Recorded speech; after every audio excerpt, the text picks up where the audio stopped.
Hello, darling. How are y'all doing tonight? I want to thank you all for being here. I mean, I do understand that you could have been anywhere in the world, but you're here with me. I don't take that for granted, darling. Come on in, darling. Don't be shy. Don't let the title scare you, darling. Okay, I don't bite. Unless, of course, you're into that type of thing. Oh, you dog, you, oh, darling. Oh, darling. So, tonight we have a very important discussion that needs to be had. Okay? The reason why I want to have this conversation, how come my mouse is not working? The reason why I want to have this conversation is because as of recently, I have noticed, I like to pay attention, kind of piece things together. And I have been seeing several comments and conversations lately in regards to race, specifically from Black people, where I had an epiphany and I said, oh my God, most Black people do not know what racism is. And that is a problem.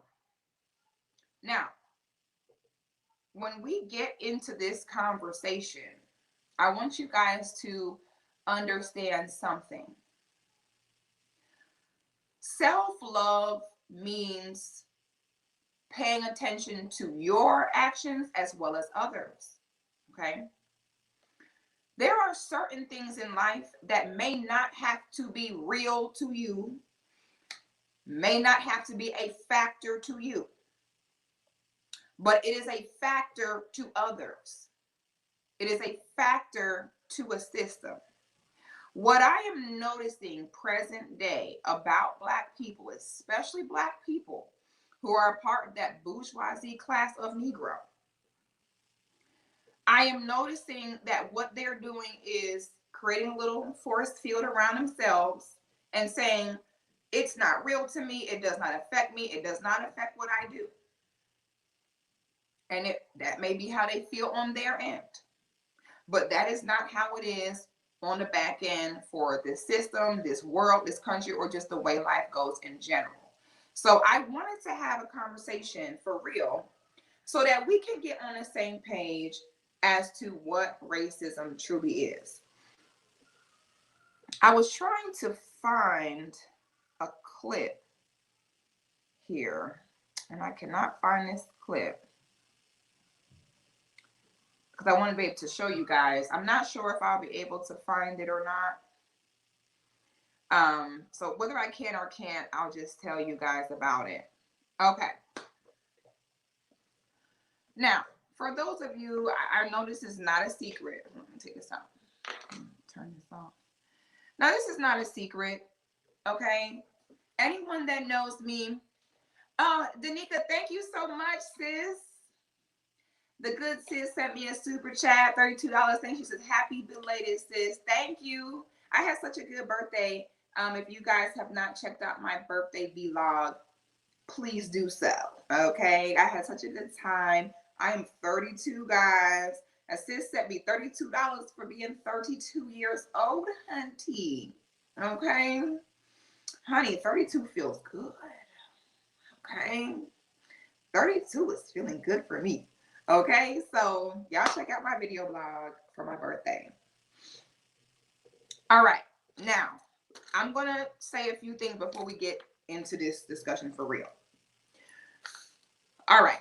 Racism has nothing to do with how much of a hard worker someone is, about how smart someone is, how resourceful someone is.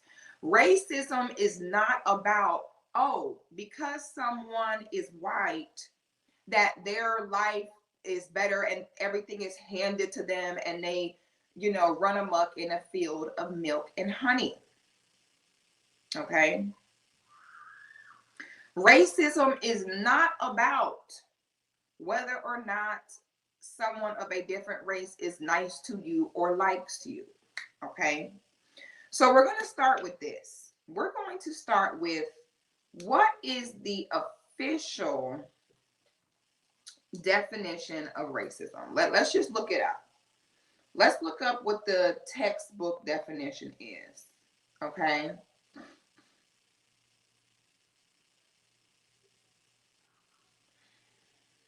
Okay. Racism, noun, prejudice, discrimination, or antagonism directed against a person or people on the basis of their membership in a particular racial or ethnic group, typically one that is a minority or marginalized.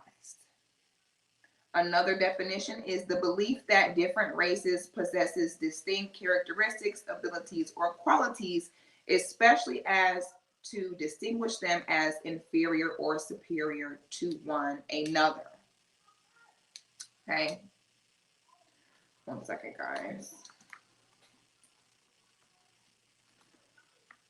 This is the reality. Racism is a system.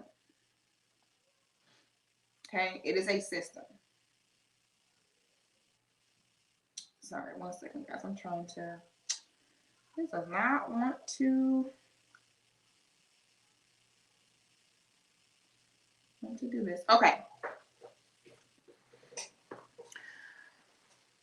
Let me start with this. So, if I say to you, I don't like your white skin, I don't like your blonde hair, and I don't like you, I don't want you coming to my birthday party because you're white.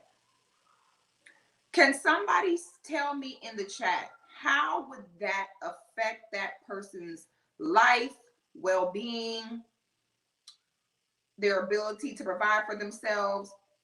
Me not liking someone because of how they look, how does that directly affect their life?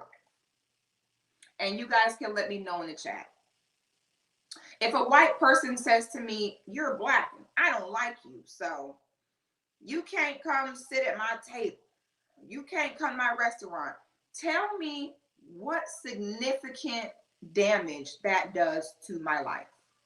And when we say to our life, again, we are talking about your ability to be free, your ability to provide your basic needs, your food, clothing, and shelter.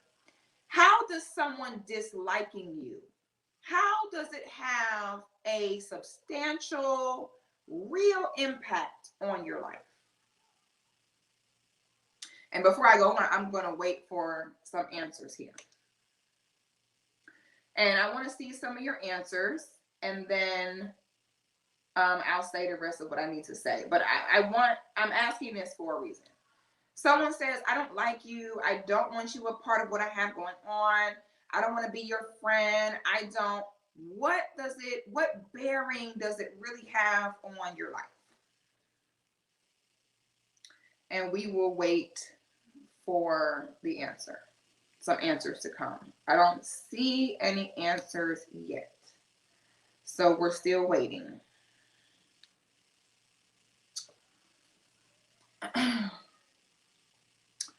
So I'm not seeing any answers. And the reason why we are not seeing any answers is because there is no answer. It is because someone not liking you does not affect your ability to eat, to pay your bills, to not be in jail, to provide for your children. It doesn't affect it. It just does not. Someone cannot like you and still give you a job. Someone cannot like you but still need you. You see what I'm saying? Okay. So some people are saying it's a psychological impact. Some people say they feel it might affect you mentally. Yeah, but again, we're all grown adults. I don't think that someone not liking you or not wanting you to be a part of what they have going on, I don't think it's going to affect a grown adult so badly to where they can no longer provide a roof over their head and food in their stomach, right? Racism is about the ability, follow me here. Racism is about the ability for one person of a race to deny significant things that affect your life in real life to another person based upon their race. You guys let me know in the chat, what race runs the justice system that chooses people, whether people can be free or not? Is it Black people that are in control of the justice system? You all let me know, what race is in control of the justice system? And I'm going to wait for the answer. Today's discussion is going to require some group participation. So I'm going to need y'all to participate. When I ask a question, I'm going to need y'all to, someone say white, some people say white, some say Jewish, same thing. White people. Next question. Who is in charge of the economics of the world? Who is in charge of the money, of the banking systems, of the way money circulates? Who is in charge? You guys let me know again in the chat. Someone says the snow folk. All right, so two things right there. Your freedom and your money.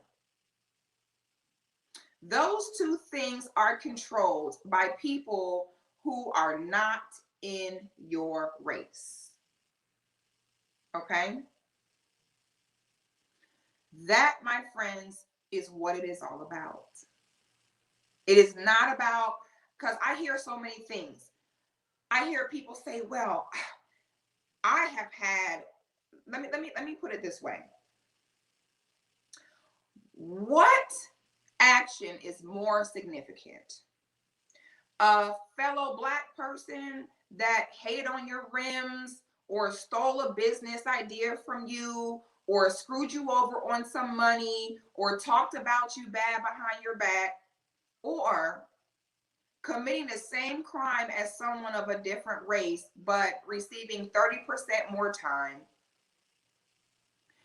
being lynched in the street with this officer getting a lump sum of money and retirement because of it, your children being able to be gunned down and foot on their neck with no justice served. Which aspect is more impactful to your real life? Is it your fellow Black person who was hating on you and stole your rims and stole money from you? Or is it the people who can literally kill you and receive a lump sum of money and a lifetime vacation for it? Or is it someone who can kill your children and then go on about their life like nothing ever happened? George Zimmerman. What's more significant? I will take the one that can kill me and then get a lump sum payment and retire. Okay. The Black person that hated on me and stole some money from me, was that worse? Or is it a race of people who have committed colonization and genocide across the world for thousands of years in history and stolen people's land and are their women, and to this day still are colonizing people's lands and profit over them and never pay them? What is more significant? Racism and white supremacy is the most genius. It's the most simple yet most genius system that I personally have ever witnessed in my life. What is the most genius part about racism? You know what the most genius part is? Is that it is hidden in plain sight. I had a podcast I did maybe a year ago, and I said, listen, when I see a Black person get gunned down or framed or unjustly arrested or unjustly put in jail, before I waste my energy giving a fuck, I have to investigate that Black person first. And people told me, oh, how could you say that? Okay. No one deserves that. I'm going to tell you why I feel that way. Because if you are one of those Negroes that wants to tell us that race is not a factor, you don't think about it, it don't stop your show. But then when it's you, the one that is profile frame, because remember, being Black in America is Russian roulette. It is Russian roulette. Every time you as a Black person leave your house, because every day Black folks are getting railroaded unfairly and unjustly. It's just a matter of who, right? Every day there was a Black person going to jail for something they did not do. Every day there was a Black person who was assumed to be doing something illegal that they are not doing. It happens every day. So every time you as a Black person leave your house, you rolling them dice, you pulling that trigger, hoping there's not a bullet in the chamber. So when I see Negroes say that race does not exist to them and it does not affect them and they worry about someone's character as opposed to, man, okay, if you're one of them Black folks that spreads that dangerous rhetoric, my dear, do you. But if and when your time comes where that Russian roulette happens and it's a bullet in the chamber on your go, do not, because those be the same Black people where when it happens to them, they now want to rally for other Black people to come save them. Not you, Mr. It ain't stopping my show, racism does not exist. As Black people, do we need to wallow in racism and every day am I telling you that it needs to be like, oh my God, this system is so racist, I just can't make it. I'm not saying that. But what I am saying is it is very important to be aware of it. Because again, it can happen to anyone. So some Black people feel like I was cruel for saying that. I see a Negro get gunned down, get framed or set up. I don't move an inch. Let me investigate you first. Let me go look at your social media footprint and see what you was on. Because if you was one of the Negroes who got yours and then turned around and said that race is not a thing to me, stick with that. No, we are not signing no petition. No, we are not rallying with you. Not you, Mr. So-and-so, a race does not exist. Well, if that's the case, go on about your business. We are not asking for Black people to be defeated by it. We are asking for Black people to be aware of it. Okay, because it's very important. Now, I'm going to give you guys a few statistics here. We're going to start with this because this is, in my opinion, the biggest part of it. Let me find this article. What is that? Let me find this article I was reading about this, about how it goes. I can't find an article. So I'm from Orlando, Florida. Okay. In Orlando, I have seen with my own eyes police officers that literally post up and wait for certain Black men to come out the house to follow them around all day. I have seen this for myself. Do you guys understand? I'm going to give y'all these numbers, and they're very disturbing. 1 in 3 Black men will go to jail in their lives. Follow me? Now, on the same note, do you know how many white men will go to jail in their life? 1 in 17. does this mean? Does this mean that Black people commit more crimes? No.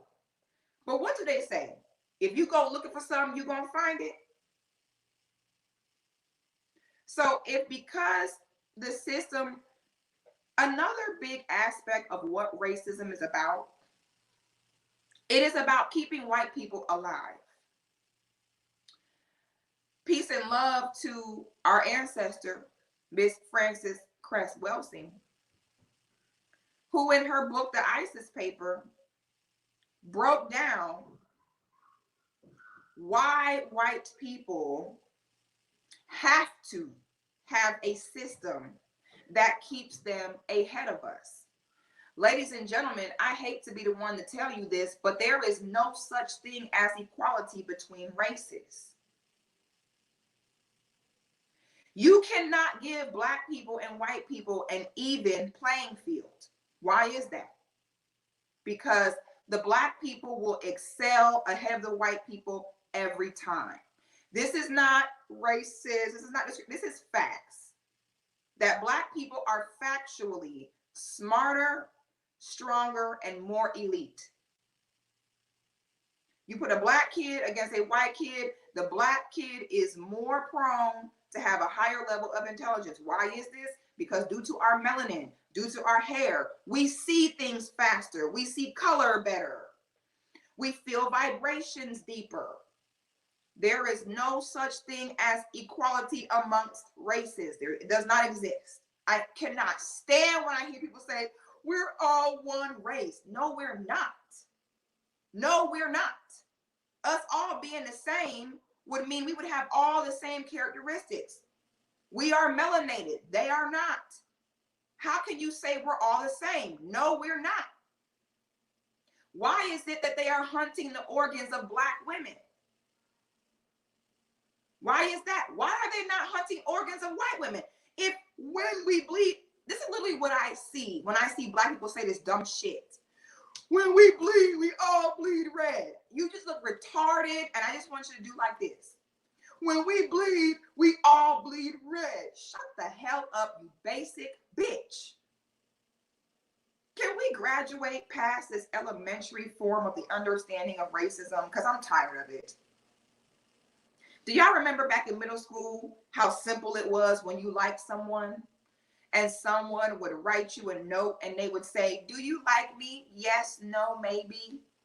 And a boy would give you the note and you look at him and think, is he cute or what? And the girl would sit and get her pen and say, maybe, maybe. And then give it back to him. And it was so basic.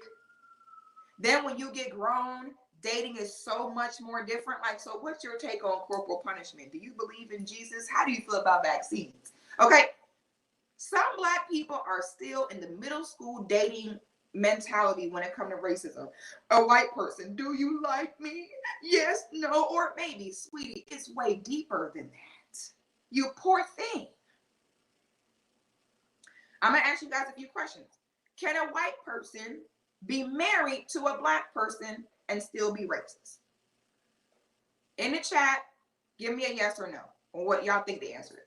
Can a white person be married to a Black person and still be racist? Y'all let me know the answer.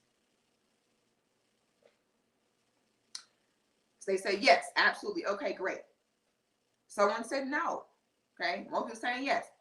Can a white person give money or buy a car for? I saw a video recently on the Shade Room of this Black male custodian, and some of the white women at the school bought him a car.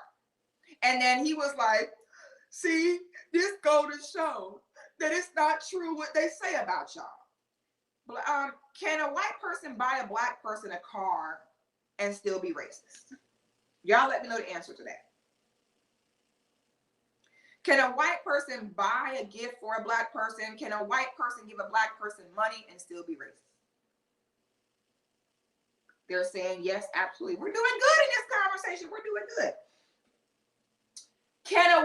Let's go to this extreme. Can a white person risk their life for a Black person and still be racist?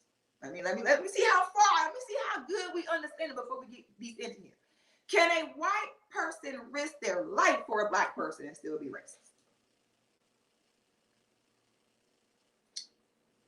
I'm waiting for the answers. They say yes. Yes. Yes. Because the minute we get into discussion about racism, we have to hear about how you have a white friend that's nice to you. And it's like, cool story, bro. Thank you for giving us your narrow perspective. Ooh, I love who said that. Military. Yes. Yes. Ooh, because I have literally had a conversation with a black man in the military that said that. Well, I don't think all white people are racist. When I was in the military, you know what I'm saying? My brothers out there, they risk their life for me. Shut your basic ass up too. All of you, shut up.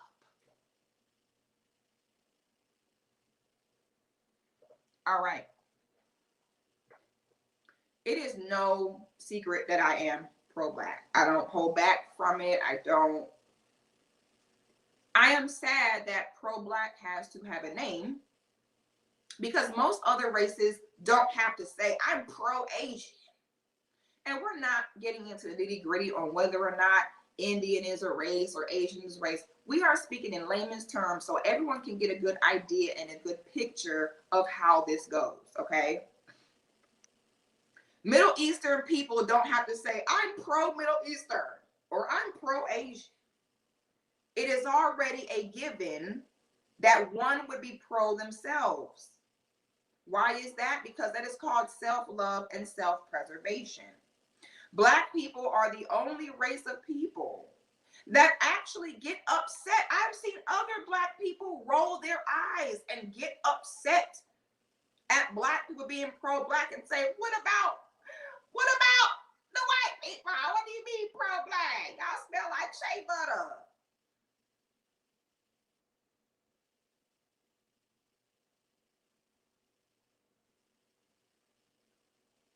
There's a reason why black people have been conditioned not to have self-love.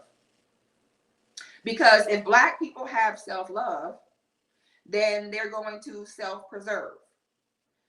The self-preservation of black people is always interpreted as hateful towards other races. And why is that? Let's talk about that. Let's talk about, so I used to work in this barbershop where there was an Asian boy that worked there. And we had a conversation and I was like, just curious, what would happen if you brought a black woman home and told your mom and dad that you're going to marry her? What would happen?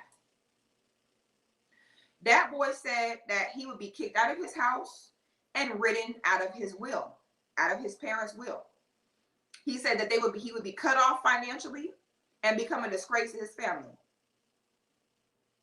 Okay. I said, well, why is that? He said, well, my family has a family business that we have worked on for generations, and they want to keep the money in our community. Yeah, I tell y'all all the time, you want to understand how this works, pay attention to Asian people because they get it. Okay? Because they do not play that swirling stuff. They don't play all that. They look after themselves. Did you guys see the article of the sisters who opened a beauty supply store and they had to close down because the Asian people would not sell them goods? They were like, no, we're not about to be over here economically empowering you. We'll give it to our own. And you know what's so funny? Nothing's wrong with that. In life, nobody owes us anything. Okay? If I was the inferior one, you damn right. I'm not, if my ancestors work hard to create this system to oppress you and keep you beneath me so that I have a chance to live, I don't expect white folks to give that up for me. Okay? If I had the same privilege, I wouldn't give it up either. White people are not wrong for being racist. They have to be. It's how they stay alive.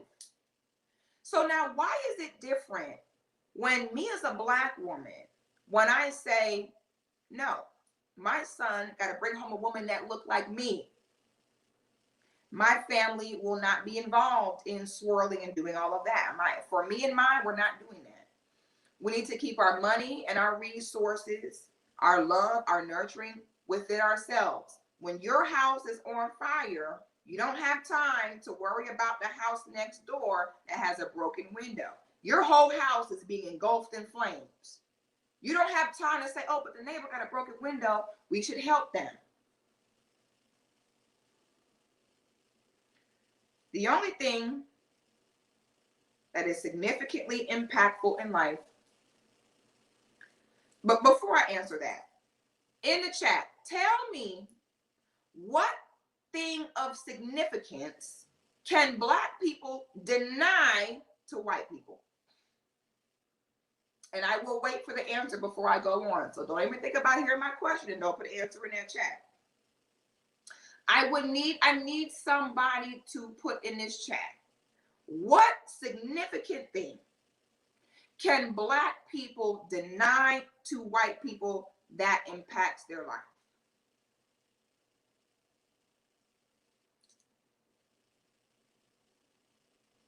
Our money, where we spend our money, no. That doesn't impact them. That doesn't impact them. That's not the answer. Someone say music, sports, entertainment. Something significant. What significant? Can a Black person deny a white person a home loan for shelter? Can Black people lock white people up for no reason? I'm gonna tell you how to answer. Nothing. Black people are not in control of anything. Nothing at all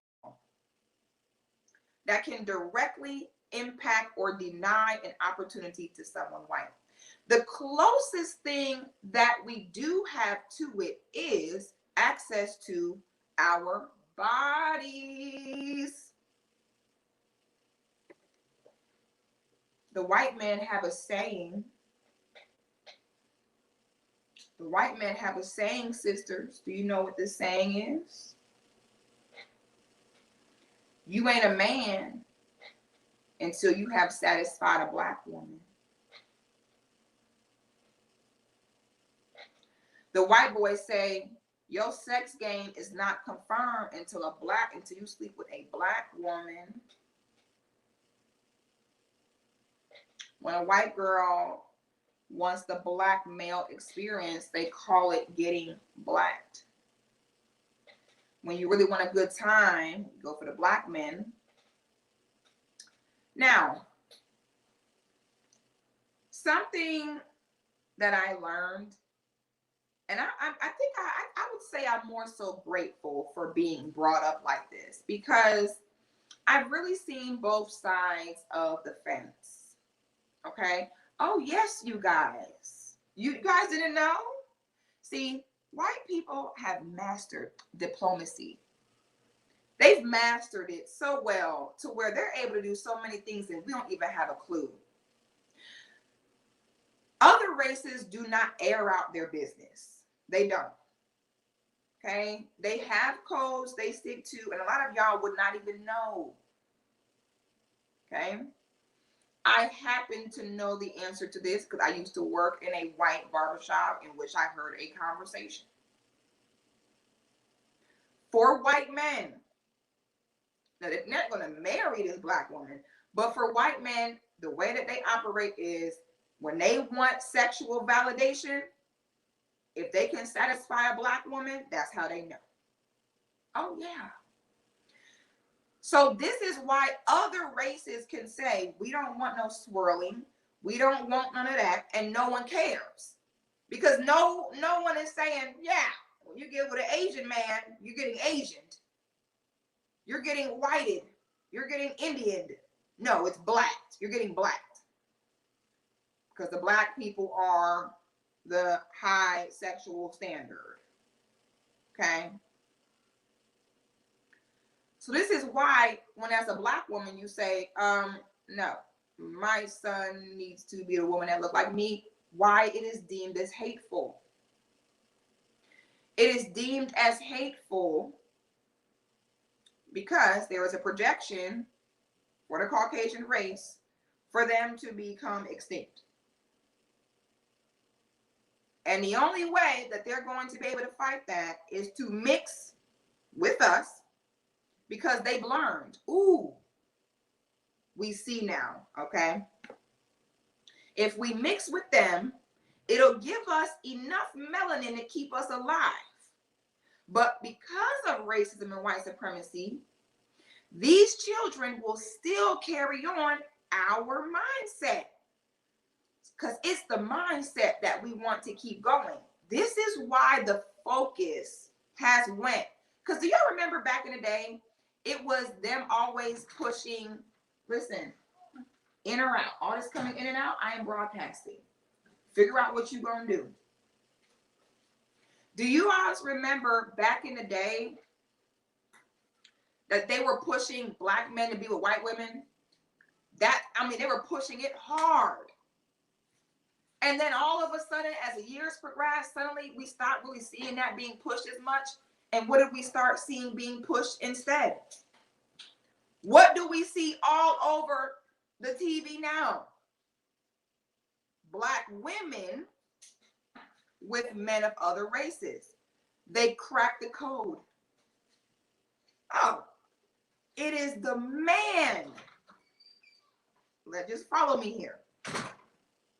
Us giving black men to these white women, first of all, they can't stay together. They're abandoning the kids.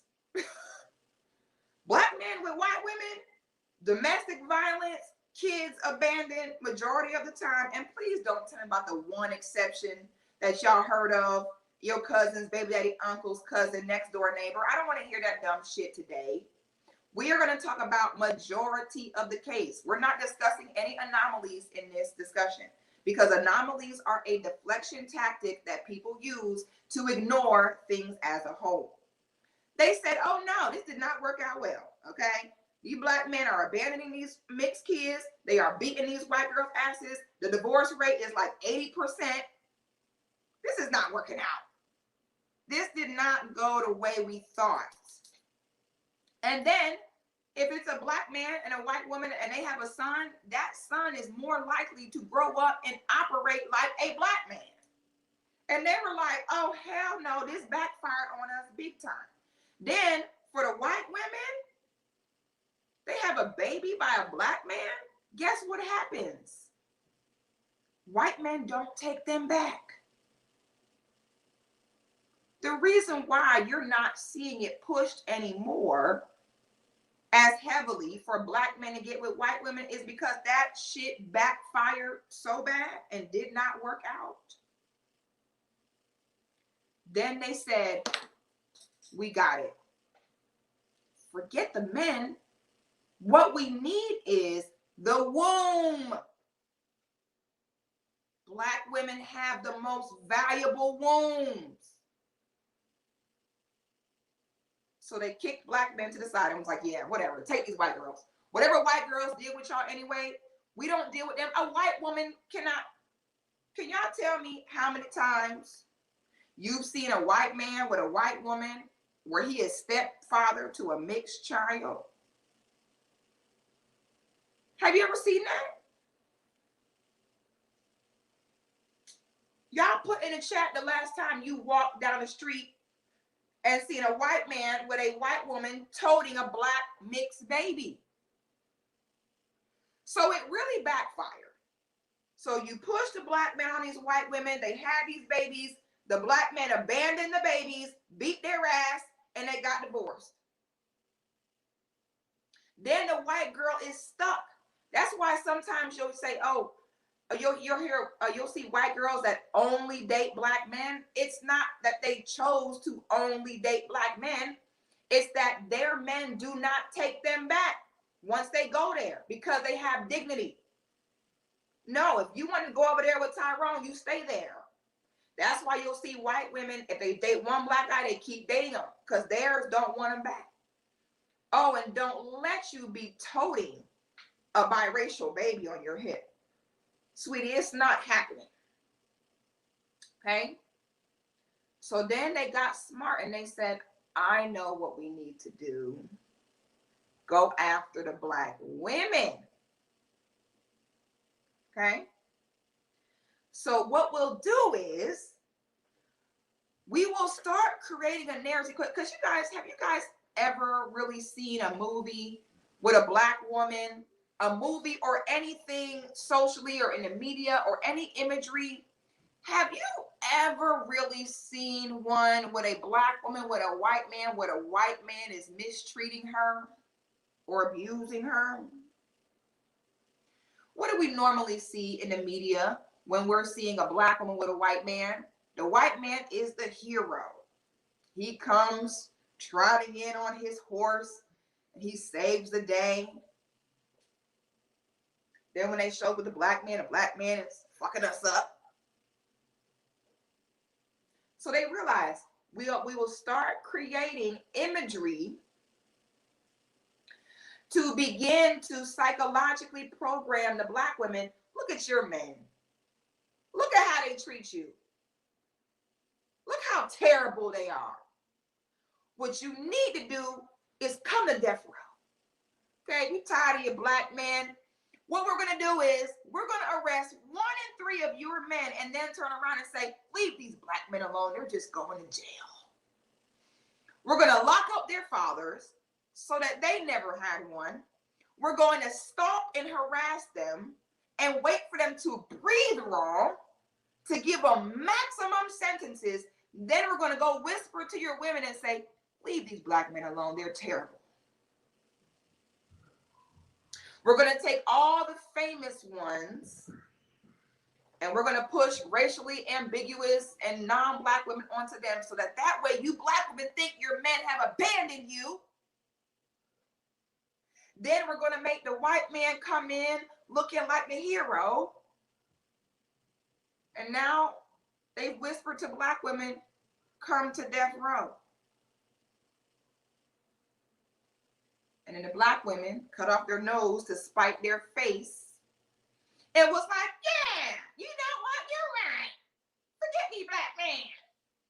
All y'all do is go to jail and be on probation. I'm rolling with him. Then the white man over there like this. Excellent. It's working. So now he gets his seed to be birthed from the most valuable womb, the MVW, from the Black woman. But guess what? Now the child has enough melanin to survive, because we are going in a direction where if you do not have melanin in your body, you will die. We're going in that direction, and they know it. Okay? That's why they stopping abortions. All these white girls, because guess who get the most abortions? White girls. White girls. Aborting babies left and right. They was like, cut the abortions, cut the abortions. We're going to need this. We're going to need these babies. They're flushing down the toilet. We're going to need them. We're going extinct. So when you go after the Black women now, you still get the child with melanin, but because the father, because the man of the situation is white, these children will carry on the mindset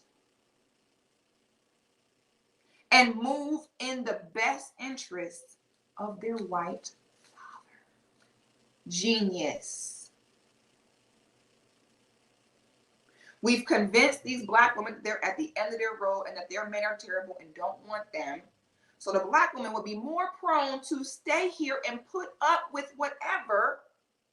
And we still get these kids with some melanin. That's why you watch TV, almost every commercial you'll see is a Black woman with a non-Black man. I saw a commercial for, it was like a life insurance. Black woman with a Middle Eastern man, like a man from like Afghanistan. I was like, come on. This is not the way it go in real life. I am not seeing men in Afghanistan toting around Black women with rings on their fingers, holding their hand. Stop this now. This is absolutely ridiculous. Y'all are reaching with some. I don't even like to watch TV anymore. I cannot stand to see it. It just makes me disgusted. Okay? Now, the reason why I say that awareness is very important when it comes to race. If you are a person who is not proud of your blackness, listen, that is your choice. That is not something anyone can convince you of. Some black people don't care. Okay? Some black people look at it as though we're all one race, we all bleed red. They don't get it. They're just not on that. If you don't understand the pride in it, that is on you. I really cannot make you understand, nor am I going to sit and waste my energy doing that. But you need to be aware of it, and this is why. Okay? Now y'all know I always say that you will never catch me ever on my dead mother, on my son. You'll never ever see me discussing our issues as a people with non-black people in any way, shape, or form. In my space, non-black people, non-black people are not allowed to talk. Okay?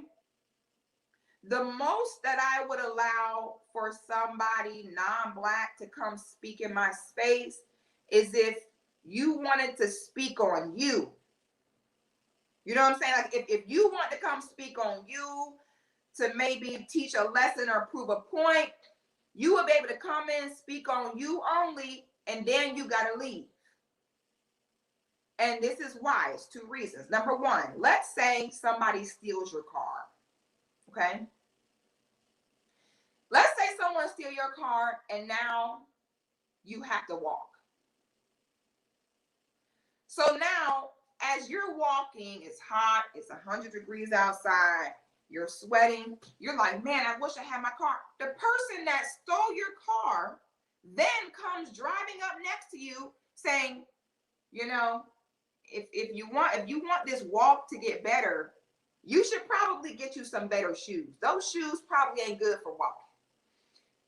And you probably should have some water so you can, they're in your car, AC blowing, pulled up next to you like, you know, I see you walking. You may want to lead with your heels a little bit more. It'll be less on your knees.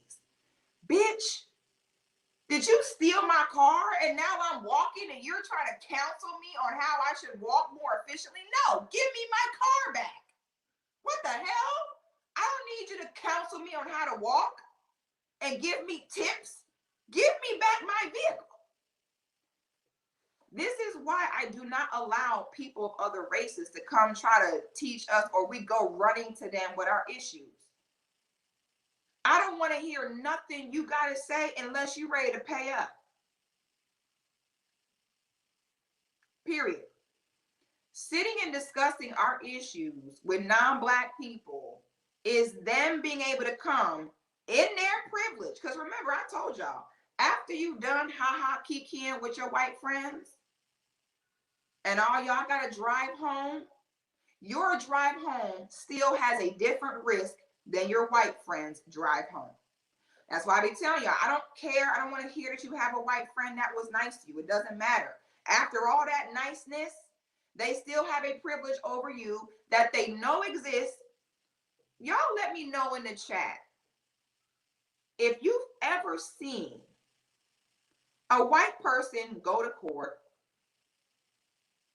for the same crime as a black person, get a significantly lesser sentence, and the white person say, no, judge, I want the same 10 years you gave Tyrone. I know you were offering me 3 years probation and a fine. Nope, lock me up for 10 years like Tyrone. Raise your hand if you've ever seen that. Put a hand in the chat if you have ever seen a white person demand that they be given the same treatment as a black person. Raise your hand in the chat if you have ever seen a white person refuse white privilege.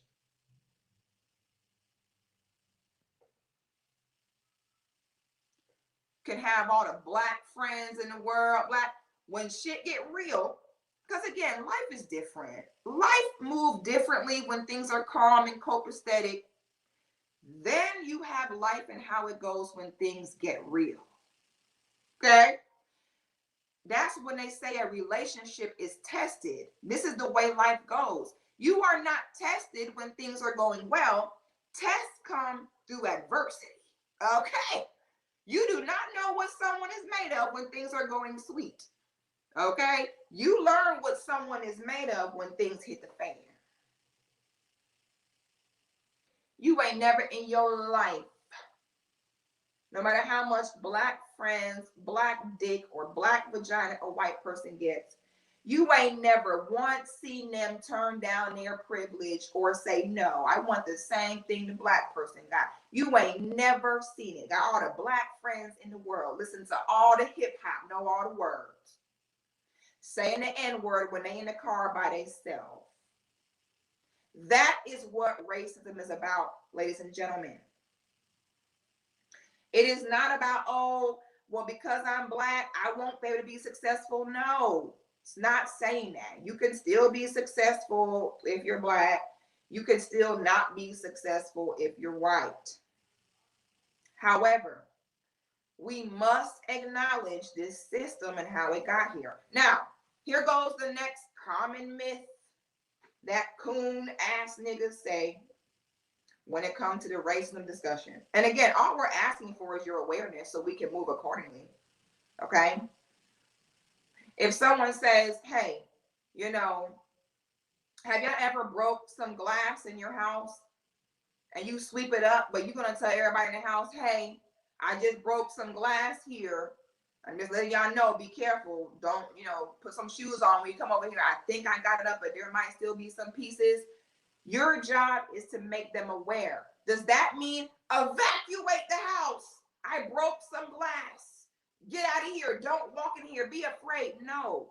It means you need to be aware of it just in case. So when black people think that racism is, and when a black person doesn't know what racism is, when they call a black person racist. That's how I know. If I want to know if somebody is delusional when it comes to this, pay attention to black people that call other black folk racist. That might be top 5 things that piss me off and annoy me more than anything else. You're a racist. Shut up, basic bitch. Shut your ass up and grow up and get your head out your ass and learn what this shit really is. Because you're basic and you're dumb. And that's how I feel. Okay? It is about, and this is why the title says all white people are racist. Okay? Common misconception. Hold on, I have to write down my thought. Common misconception of coon-ass Negroes. Well, black people sold other black people into slavery. Y'all talk about slavery, but black people sold black people into slavery. False. Again. And these are the Negroes where you can tell that they discuss race too much with non-black people, because then they begin to pick up on white talking points where white folks say, well, someone has been mean to me before because I'm white. And what about dumb blonde jokes? Okay, I've had black people be mean to me before. Shut up, Becky. Shut the hell up. That is not what racism is, Sarah. Calm down. So I can always tell when black people have been ingesting too much white logic, because they start saying stuff like that. Well, how can we get mad because we got black on black crime? You know what I'm saying? How could we get mad because we sold ourselves into slavery? No. And I'm not going to go into this in depth because we'll be here for 2 hours.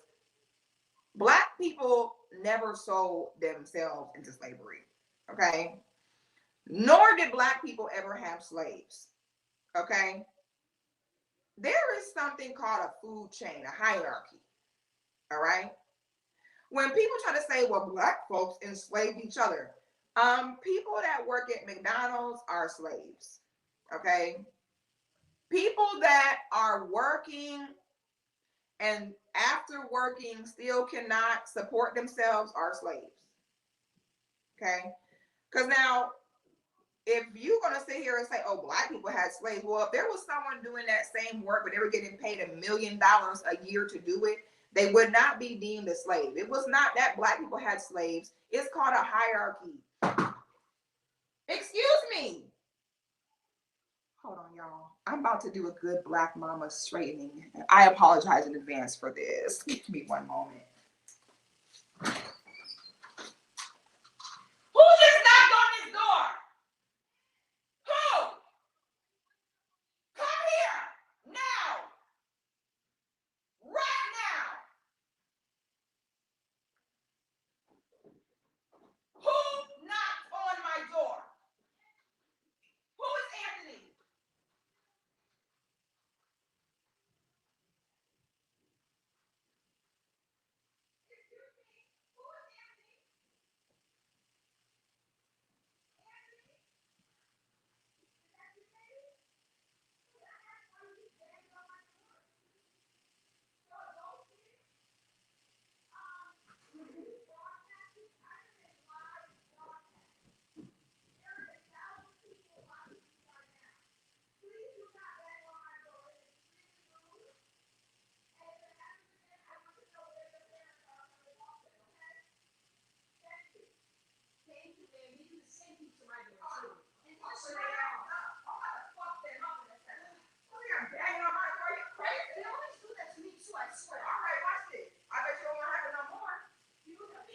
Thank you. I bet you it won't happen again. Oh, trust me, it won't. Trust me.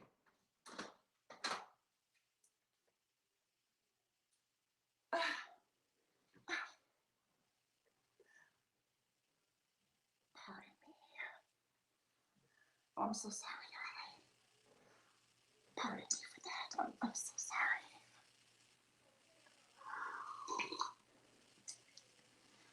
Just act like you guys didn't see that. Okay? Just act like that never happened. All right? You didn't see that. Sometimes,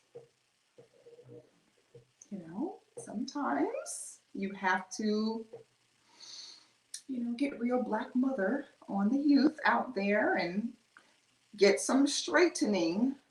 But I assure you, we will not have that problem anymore. Because as soon as I walked out there, so that kids was like, I said, who knocked on my door? They like this. Who knocked? I did. Let me tell you how you know it's a Black mama starter kit move. When you do your lips like this. I said, who knocked on my door? When I did my lips like this, boy, that's how you know. I said, oh, so no one gonna say who did it? Them boys was like, him. It was Anthony. When I went out there, as soon as I walked out there, my son went like this. My son did like this. Because he knew. Soon as my son was like, he was like, because he knew, oh Lord, she about to do it. Yup. Hell wrong with y'all. I'm so sorry about that, darling, but I assure you, we would not have any more problem if you would have seen how terrified them children was out there. Okay. Where was I?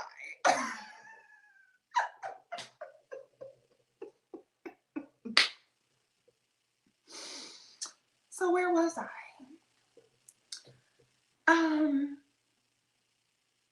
So anyway.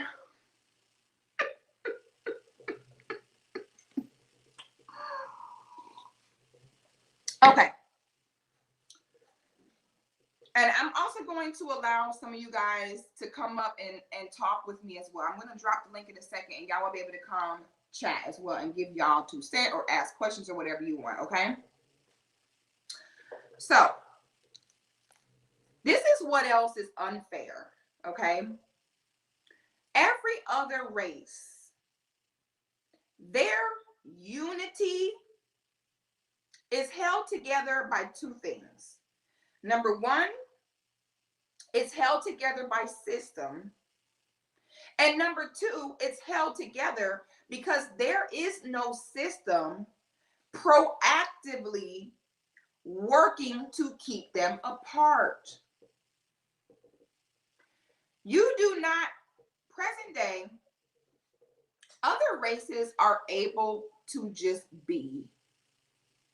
They're able to just be. They can just be in their lives. There is no one trying to set them up, no one hoping to lock them up and have them dead or in jail. There's no one plotting on them. They are able to be. That in itself is a privilege. This is not about complaining. It's not about blaming everyone. It is about facts and awareness. I cannot stand when we have these discussions about awareness for race, how it affects us, and you have Black people refer to it as complaining. If you're getting ready to run a race, all the runners line up, and then someone comes and puts a backpack full of bricks on your shoulders, but no one else has a backpack full of bricks on their shoulders. How come I do? And the person says, shut up and stop complaining and run. You got 2 legs like everyone else. What's wrong with you? Then they all take off, but your takeoff is a little bit slower. And everyone says, why are you complaining? Yeah, you got a bunch of bricks on your back, but you got 2 legs and opportunities like everyone else does. That's disgusting. That's damaging, and that is unfair. So when Black people sit and say, oh, well, if Black people sit and say, I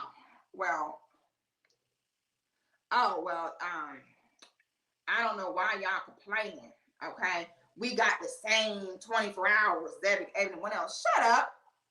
Shut up.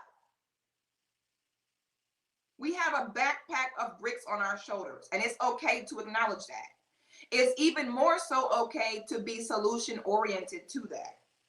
Because your ancestors could have said, quit complaining about picking this cotton. It ain't that hot out here. Just be glad you're here. We should be all right. Our ancestors did not do us that way. They knew it was unfair, and they knew a change needed to happen. They did not say, everyone just shut up and deal with it and just pick the cotton. At least we got a roof over our head. At least we got scraps to eat. No, they saw what needed to happen, and they took the steps to change it. Did it happen overnight? No. Did it happen in one generation? No. But what did it start with? The awareness that a change needed to happen. Present day, when you have a few Negroes that make a few dollars and then sit and say, y'all stop complaining and stop blaming the white man. What you're doing is you are setting up the future generations to have to eat shit. Jay-Z let us know, still nigga. It does not matter your education. Does not matter how much money you have. This is a system that any one of us can become the victim of regardless of your economic status. So it's very dangerous to get yours and then gaslight the rest of your people that this is not an issue. It is okay for us to acknowledge the fact that there is a disadvantage there.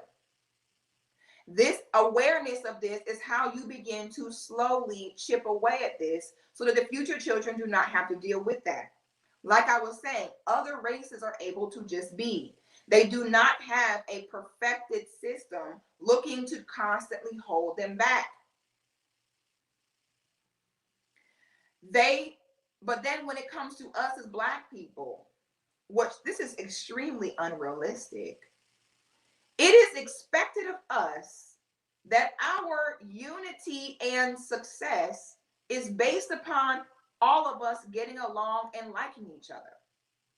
And this is where I know that a lot of Black people have not been close in real life with white people in their lives. A little bit about my background. I have a lot of interracialness going on in my family. My uncle impregnated 3 white women, in which like 4 children were produced. Okay. So growing up, I had white people in my family that I got to observe how they move. Black people romanticize white relationships. Black people say, we can't get along. Maybe you haven't dealt with white people. They don't get along with each other at all. I hate when I see black people say, well, the reason why we don't have is because we don't get along. Sweetie, it is very easy for black people to honestly not know the way white people act behind closed doors. Because again, they have a code where in front of company, they conduct themselves one way, but trust and believe. Behind closed doors, they move different. So some black people look at white people in a romantic way. Oh, they all get along. They all support each other. Let me tell you something right now. I have lived with them. I have them in my family. I've had them as friends. I have seen them behind closed doors. Them motherfuckers do not get along. Now, they are the ones that go out their way to bring each other down.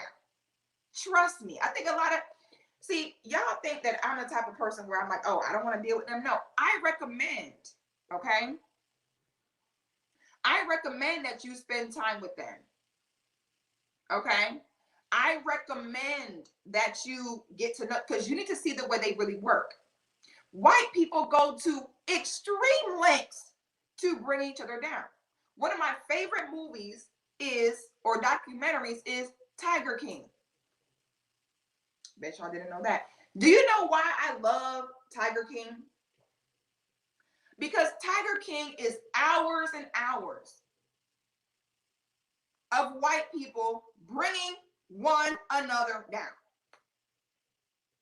See, your black brother or sister, they might talk some junk about you. They might not support you, but they might do little dumb stuff. Talk about we don't support each other. White people will file paperwork, lawsuits, spend money to bring each other down.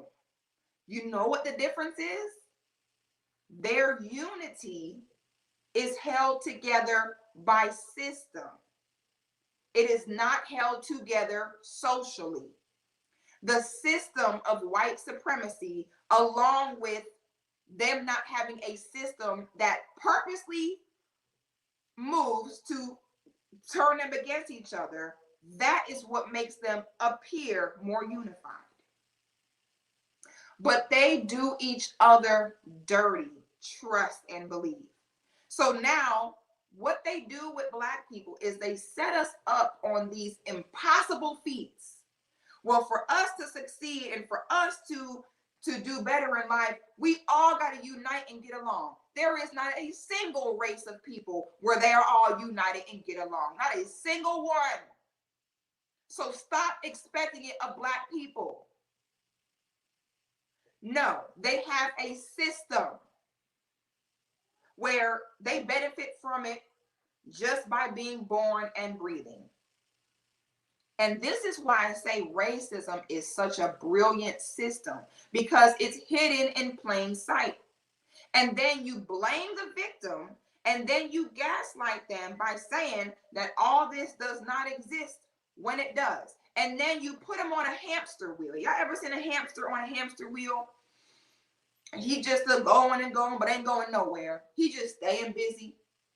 So what racism does is it gives black people impossible tasks and says, well, if you can just do this, it'll stop. Well, if you just vote, if you just get along, if you just stop with the black on black crime, you'll be doing better. They give black people a whole bunch of impossible shit to do so they can blame themselves. Y'all in the chat, please tell me where you have seen, and I'm going to speak on this again because I cannot stand to see this. When I see Black people going to white zaddy, Middle Eastern zaddy, Indian zaddy, Asian zaddy to discuss our problems, then you got non-Black people speaking on us. Well, if you Black people would just, and I have a Black friend like you, and if you Black friends would just, what? Y'all name me one race of people that looks to Black people, and says, come help us with our problems. Come show us. You do not see white men going to Black men to tell on their women. Oh, and these white women, they're doing this, Black zaddy. The reason why I don't want to hear, you can learn from anyone. No, Black people cannot learn shit about our business from other races. No, because they damn sure are not looking to us to learn. Other races are not looking to Black people to discuss and solve their problems. So when it comes to self-preservation and self-respect, you do not do it to them either. If, hold on, I have to replug this in with this other charger because it acts like it wants to die. Certain things in life, guys, cannot be one-sided. Okay? Have y'all ever been in a one-sided relationship before? Have y'all ever been in one of those where you may feel one way about a person, but they don't feel the same way? And guess what happens in those relationships? In those relationships, at some point, you have to show some type of love and respect for yourself, and you have to end the relationship because it's not mutual. So Black people are over here like, we are the world, we love all people, but they're not reciprocating that to you. Men of other races are not going to Black men to complain about their problems and solve their problems. Someone who is not in your race, the most they can do for you is share their experience, but they can't speak on you and they can't help you. We make ourselves look weak when we are going to people of other races to discuss our problems with them. No respect for yourself. I ain't never had an Asian woman come to me and tell me, oh, let me come tell you about these Asian men. No. Okay? Understand, awareness is the goal here. I simply want for everyone to be aware. Racism is extremely simple. Simply put, it is a system. There is no equality. No, we are not all the same. When y'all say we all bleed red, we're all the same. No, we are not. White people are not fully human. So when they say we're all one race, the human race, that is factually a lie. No, we are not all one race, the human race. The only humans on this earth are us. Here go the other common misconception. Well, we all mix with something. No, we are not. No, we're not. And let's go ahead and entertain that. Let's entertain this, okay? Let's entertain this. Let's entertain this on two ways. Why do Black people say, well, we're all mixed with something? Why do people make that lie up and say we all mixed with something? Number one, no, we're not. And number two, let's say if we were. Let's say we have Black people here that are all clearly Black. Let's say they do have a great white great-grandfather. Someone put in the chat, what significance or impact would that have on a Black person's life? Can a Black person say, my great-great-grandfather was white? Does that change? Does that make them not get profiled? Does it make them not get killed by police? Does it? Let's say even if we ran with that untrue rhetoric that we're all mixed with something, what would that change? Can someone let me know in the chat? What difference would it make? What change would it bring in our life? Let's go with it. Let's go with it. Let's go with the lie. Yeah, let's go with it. Yeah, we all mixed with some. Then what? Thank you for the Cash App, Mr. Henry. I appreciate you. Let me send you some love back. Thank you. Can somebody name what would that do? I've never seen a black person say, Judge, I know you're about to give me 20 years, but my great-great-grandfather was white. Let me get that probation.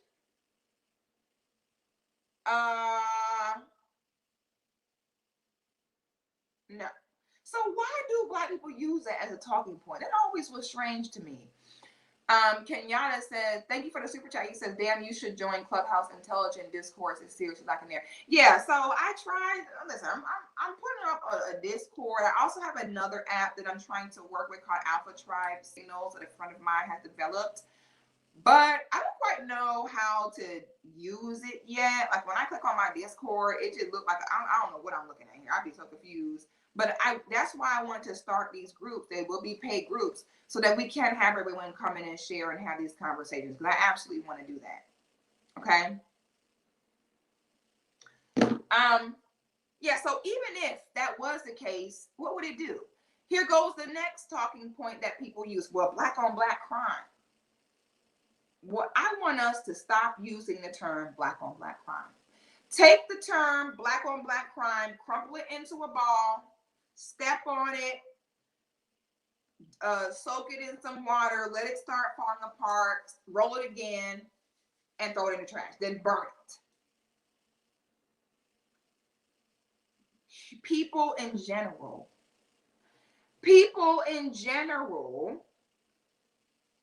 will always commit crime against those in closest proximity to them. So, for example, white people will commit crimes mostly towards white people. Hispanic people will mostly commit crimes to other Hispanic people. I just pinned the link so that if you guys want to come on a stream and share something or ask a question, you are free to do that. So you guys should see it pinned. Let me know if y'all see it pinned so you can come on here and talk if you would like to. Okay? Well, black people kill each other, yes. And when a black person kills another black person, like all races kill each other, they go to jail. Have y'all ever seen a black person kill another black person and get off scot-free and then get a lump sum of money and go into a permanent vacation on early retirement? When a black person kills another black person, they're going to jail. And most likely for the highest, why is this here? They're going to jail. And most likely for the highest possible sentence. So I also never understood when black people say, well, black people kill each other. Yes, just like all races kill each other. And when they do, they go to jail. They do not get Chick-fil-A, $1 million, and a lifetime vacation. Have y'all ever seen a black person get that? Okay. Someone says, I see no color ever. It doesn't mean anything. I know you white. See, when white people say, I don't see color, that is the most racist thing a white person can say. That's the irony behind it. When white people even think that they can speak in black spaces about racism, that in itself is racist. Okay? Once we all stop looking at racism as a social construct and more so as a systematic construct, we'll be okay. Right now, we are in a bad position because people generally feel like it's all one race, human race. I don't see color. I even saw one person say that they don't think that race will exist in a few years. Honey, Race is always going to exist. Always. Don't you ever forget it. Okay? You are crazy if you think it will not exist. How you doing, Miss Phoenix? Oh, I think you're muted. Miss Phoenix, go ahead and unmute yourself, baby girl, so you can get on here.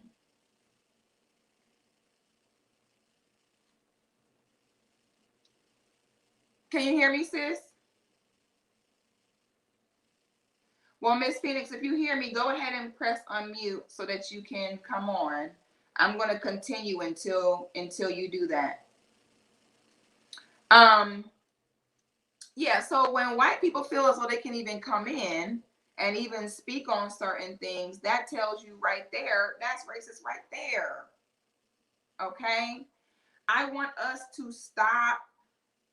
I don't see color. It's not about you seeing color, Sarah. It's about the fact, Sarah, that no one's trying to kill you, Sarah. It's about the fact, Sarah, that there is white supremacy be like this. Say something, I dare you. This is white supremacy every day as a black person, waiting for you to do one thing. This even goes, when people say, I don't see color, it's so irritating. That's a part of the problem. It even goes as deep as to the medical field. It even goes as deep to the medical field, where as a black person, you are, and this is proven facts. This is not a matter of opinion. This is factually. You will have doctors of all races confirm this to you.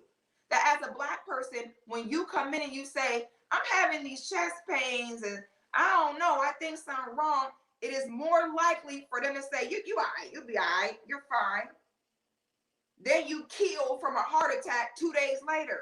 When it comes to childbirth, as a black woman, you are more prone to die during childbirth, because when you're telling for you to die or your baby to die during childbirth, because when you're telling them, hey, I think that something is wrong here, they are more likely to say, ain't nothing wrong with you, and have you and your baby die in the hospital.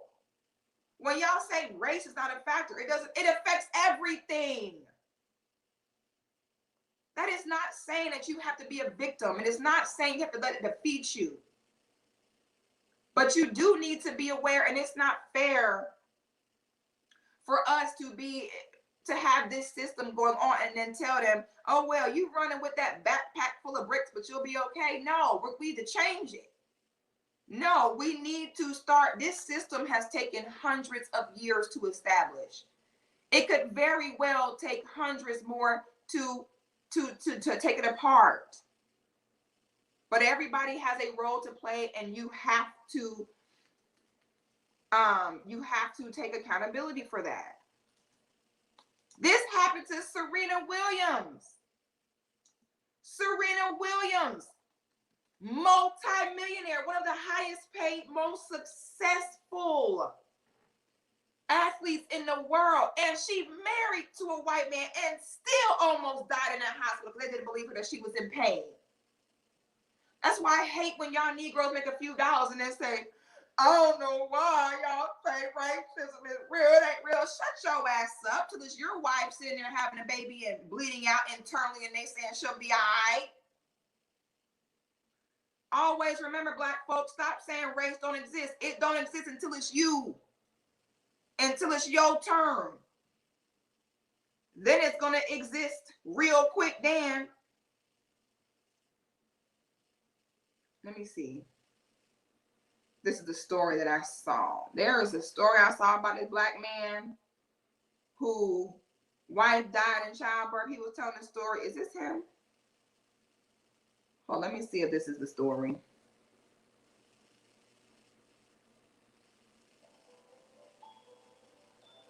Was this it?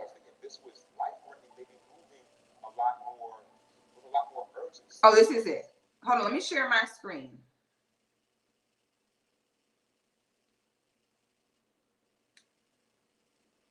Hold on.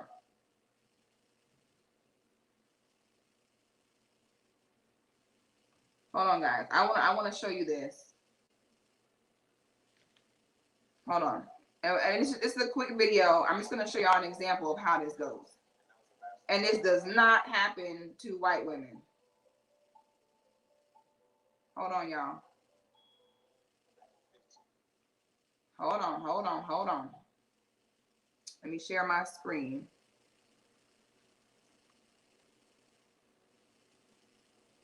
We're going to watch this, and then we're going to go ahead and bring on some people. Let me see. Here we go. Okay. Watch this. 15 minutes. And that was the last time I saw her a lot. Hold on. Let me rewind it. Let me turn this volume all the way up. Let me start from the beginning. He told me that my wife would be back in 15 minutes. And that was the last time I saw her a lot.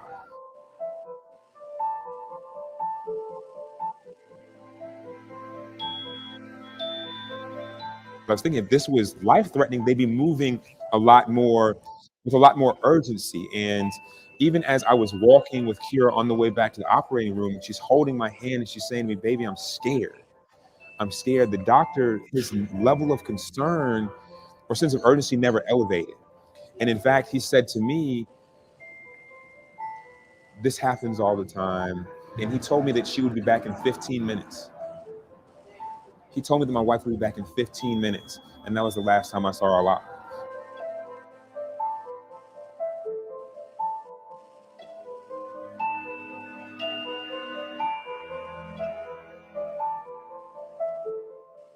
Although there's nothing we can do to bring Kira back, the highest honor and the highest tribute that we can pay Kira is to do everything we can to send other mothers home with their babies. And what does that mean? Awareness. We're not asking you all to cry yourself to sleep every night. We are asking to be aware. It is that simple, okay? All right, I'm going to go ahead. How you doing, my brother? Hey, how you doing? I'm doing good. Hold on, let me turn this up a little bit. All right, hopefully you can hear me. I can hear you.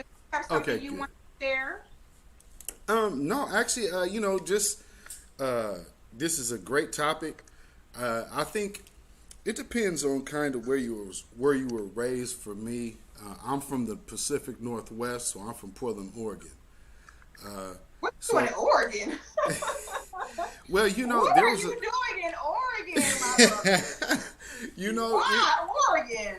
Well, our family moved up here. My family's originally from Arkansas and Texas, Okay. but back in like the World War II days, they migrated out here because of the steel company, so because Okay. of Reynolds.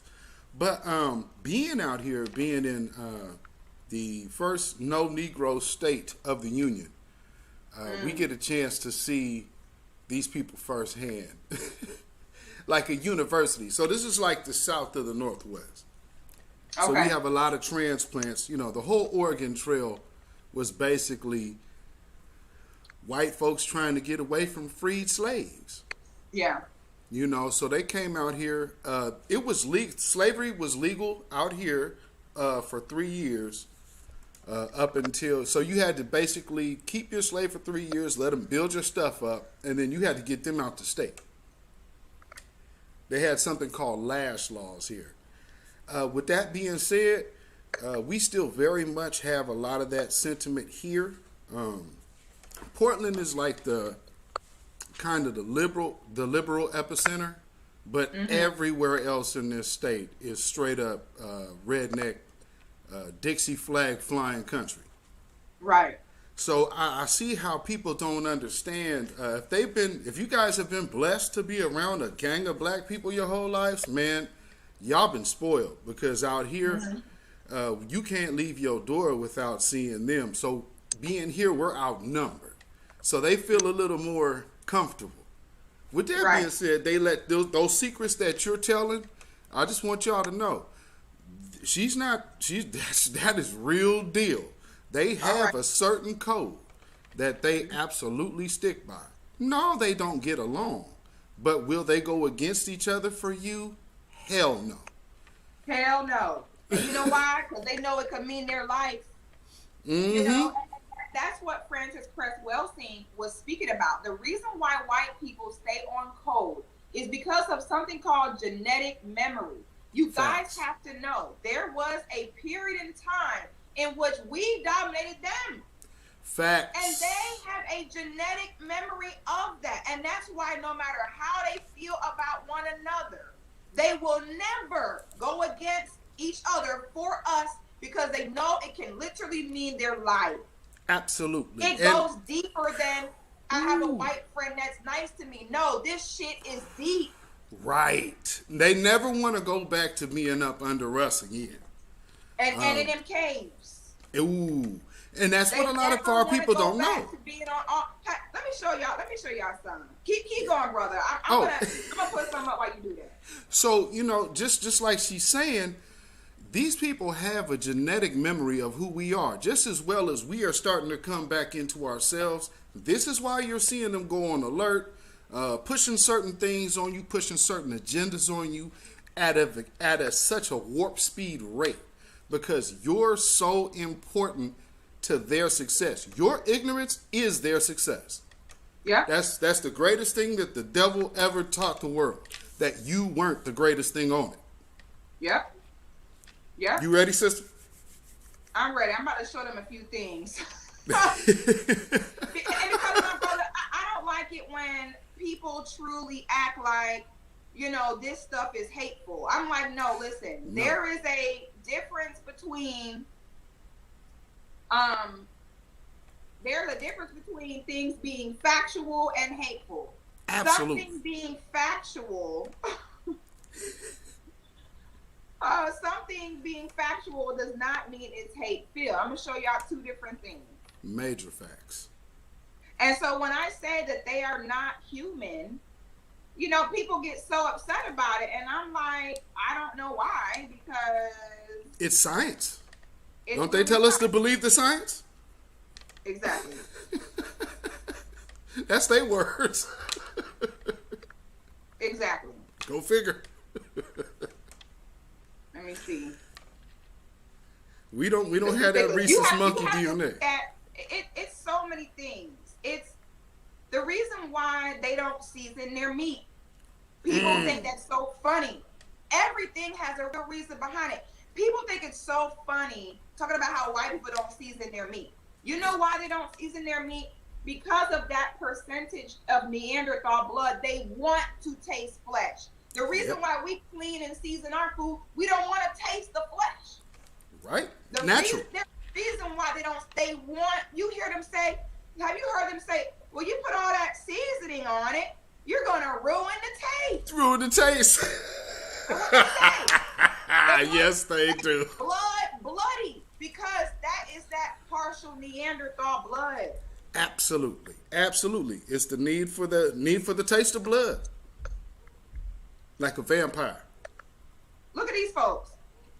You cannot help your underlying tendencies due to your genetics. Ooh. Now, there's another video I was trying to find. I think these white folks don't took it down. Of where they galloping around? Where they have a festival where everyone at the festival is walking around like this. The reason why they feel inclined to do this is because this is where they come from. You know? And as Caucasians in the Caucasus Mountains, this is what they're prone to do. It was not until black people, the Moors, came in and was like, why are y'all walking on all fours? Get up and take a shower. Why are you having sex with your sister? That's wrong. Why are you eating one another? This is what they are genetically predisposed to be. Absolutely. I'm going to show you something else. And leave them animals alone. Come on, that's why they be sleeping with dogs. Why they love you. You rather see a white person that does not have a dog. You know, well, you know, another part of that is they don't have any slaves. Exactly. Let me show y'all something else. Just to show y'all, this is no cap in my rack. This is a real thing. I cannot stand when black folks say we're all humans, we're all one race. No, we're not. No, the hell we are not. We are factually not that. Okay? You have to understand who these people are, and you have to understand this is the real reason why. It has nothing to do with whether you like someone or not. This is facts. Period. Let me show y'all this as well. I mean, our black women would not be disappearing at the rate we are, as of y'all are, because they need those wombs, they need them body parts because we different. Have y'all seen this genetic issue? I sure did see that. It's called a vestigial tail. Okay? That is for that white babies are born with. This is what they don't show you. Do y'all see this? Mm-hmm. Do you know why this happens? Because of the Neanderthal presence of the Caucasoids from the Caucasus Mountains. Okay? Everything on this planet needs the sun to survive, except for them. The sun actually burns them. There is nothing else on this earth that can get no sun and still live. Right. Only them. That's right. You need to be aware of that. And these are the people that you want to sit and help solve your problems. And I think it's exactly what you said, my brother. I think a lot of black people have not really spent real time around white people to understand how they operate. Now, and you know, to speak to what you just said, to having another person of another race sit down on your platform to talk against other people of your own race, that being done just 2 hours away from myself right now, I'm very in tune with the person to whom you're talking about, and she has a vast experience with them. But there's a certain element of bourgeoisie, shall we say, out here, that if I speak walking down the street, hey, sister, how you doing? Have a blessed day. I won't get spoken to, but they'll be all up in zaddy face. And so this is the type of attitude that you know, some people tend to carry. But Yeah. I saw that whole thing, and that was really whack to me because we're from the Northwest, so we know some of the same people. So to take that stance, these are people's kids, you know, who are also little young black men growing up who will be full-grown black men and just as much as a target as the men that she is downplaying every single day she gets a chance. And it's crazy to me. And then as a woman, it's like, I don't think that women understand how dangerous that is. Okay? Because when you sit and if you feel like black men are not a protection to you, even though when I do ask sisters, you know, so what does black male protection look like to you? No one has ever given me a real response on what it's supposed to look like. But the issue is, even if you feel as though it is inadequate, for the solution to be to publicly throw your men away, I don't think that women understand how vulnerable that leaves you. You don't take, if you're freezing in Antarctica stranded, you don't have a blanket and say, this blanket is still not keeping me warm and just throw it. No, if that's all you got, then you better sit and hold on to it, you know, the best you can. But what I noticed with black women is black women have let other races convince them that their men are inadequate and then have publicly thrown them away, leaving themselves more prone and more susceptible to God knows what. You know, you said a mouthful. And I can't stand to see women of other races who have not gone through what we've gone through sit and be like, well, what y'all black women need to do is, what? Bitch, if somebody would have taken your men away, you bitches would have died. You understand that? Facts. Any other race of women, if their men were taken away, they would die out.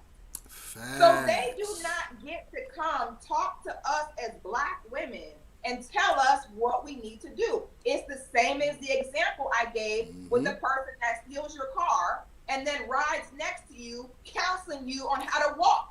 Exactly. You know, no, give me back my vehicle. I don't don't need a woman of, again, I am open to a woman of another race maybe sharing how they do things. And because I like to learn from different people, but there is Right. a difference between sharing how you may do things and saying, well, I noticed with black women and black women need to, and that is where the line gets drawn, in my opinion.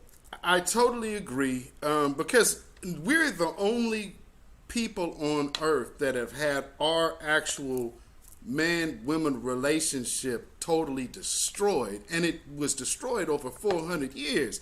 So it's not like it's going to be rebuilt overnight. But looking at ourselves realistically, we don't have a model of how we're supposed to interact. So we're kind of just flying by the seat of our pants. But to look to our oppressors as any type of model, that ain't it. Everything that they want to sell you is to destroy you and to keep you doing this and know this. Well, I appreciate you, my brother. I'm going to let some other people get on. Thank you for coming on, my brother. I appreciate it. Thank you so much. Thanks for having me. Peace and blessings to everybody in the chat and to you, my sister. Have a good one. My brother. Have a good night. You too. Yeah, listen, I love these conversations. How you doing, my brother?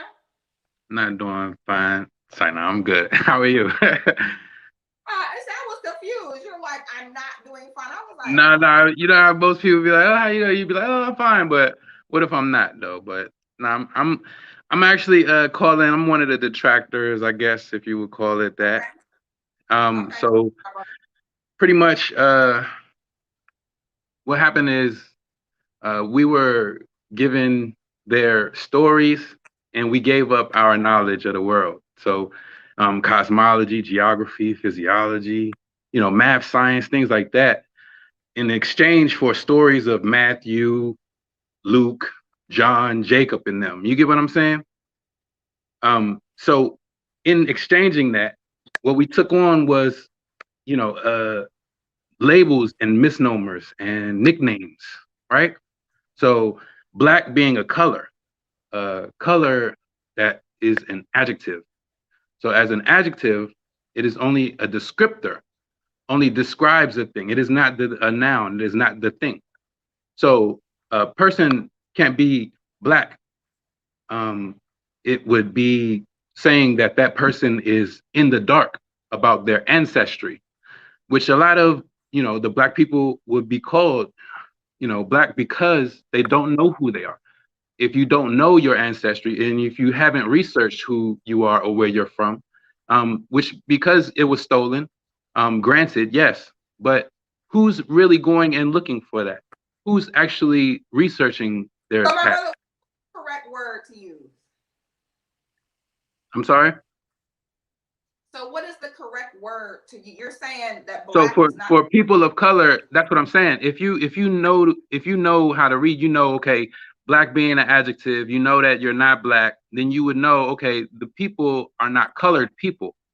It's people of color. What you'll see more and more now is usage of POC instead of black. Please listen to the question I'm asking you, because you can't make a statement like that without a solution to the statement.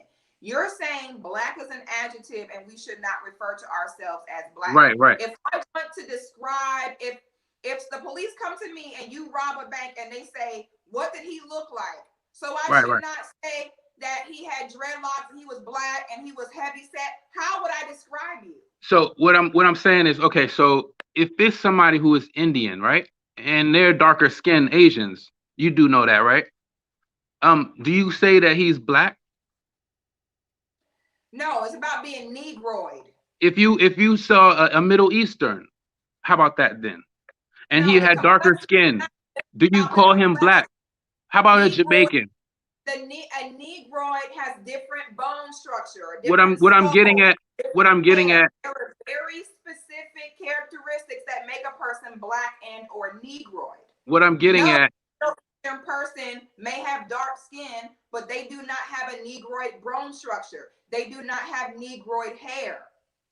So Negro. I'm asking you, if we are not black, what are we? What is the correct word to use? So that's what I'm saying. we're not broken down into color. It's more nationalities. Like a white person will be like, oh, I'm Irish or I'm Scandinavian or I'm Polish or whatever the fuck. Black people will, a black person who knows something about something will tell you, oh, no, I'm not black, I'm Haitian. No, I'm Jamaican, I'm Kenyan, I'm an actual country with a flag, not a color. My brother. If I go to Ireland and get pregnant and have a baby, my child is simply a citizen of Ireland. But this is still a black child that is not born. the ancestry, though. Anybody can be any nationality depending on where their birth certificate reads. Where you're born is not your ancestry. I did not say that. I said it would be your nationality. So if you Right. are black, you are born in Haitian, your nationality is Haitian, but your race is black. Race is like saying you're a subspecies, is what I'm saying. We have to get rid of. Still have not told me. We have to get rid of these labels. The correct term to use. Moors. Someone saying if I come and have to describe what you look like, I'm not going to say he was American. That does not describe your phenotype. It does not describe what you look like. If I said, oh, it was an American guy about this that does not describe. So if we are not black, how do we describe ourselves? Where another person, because communication is about saying, one person saying one thing to another, and they understand and comprehend what was meant. So what would we need to say if we're not black? What would we say instead? What is the correct term? If you are describing someone, then yes, you would say, oh, they're what, light skin, dark skin, whatever, right? That doesn't mean that is what they are. We're not going around saying it was a dark skinned white person. Well, you know what I mean? Like, do you get what I'm saying? No, I do not get what you're saying. You have not made a single valid point. You're talking in circles, and I have no idea what you're talking about. Okay, all right. What point? Let me ask you this to help narrow this down. What is your end goal and the point you're trying to prove right now? So the end goal is, a lot of times people will say, stay woke, or what does woke mean? What I'm trying to do is wake up black people. That's what I'm trying to do. Wake us up to what? To what you see as labels and what we ascribe to, what you call yourself. You know what I mean? It's not about what they call you, it's about what you answer to. So if we're answering to labels that mean nigger, I mean, if we want to keep it a buck, black, negro, negroid, nigger, same shit. It's no difference. You get what I'm saying? So if we're going to keep it 100, then we are answering to them calling us niggers in our face when they say black people, or even African American. African American doesn't point to any specific region of origin. It's 3 different continents. You got Africa, North America, and South America. So why would they have these labels instead of what we actually are? Because they don't want to pay no reparations. Only way for them to pay reparations is if we stop being niggers. That is the point. The point is we have to wake up to what these words mean and understand what English that we are all speaking. We should all know what nouns and what adjectives are. We should be able to realize, okay, I am not an adjective. I am not a descriptor. I'm not a label. That is the point that I'm trying to make. Okay, thank you, my brother.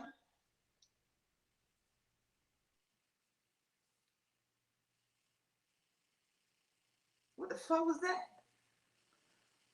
What the fuck was that? What the fuck just happened? Okay. Oh, I did not know that all this was as simple. I did not know that the reason why 1 in 3 black men will be in prison in their life is because he called himself black, y'all. Y'all, please thank Eric for cracking the code. Thank you, Eric.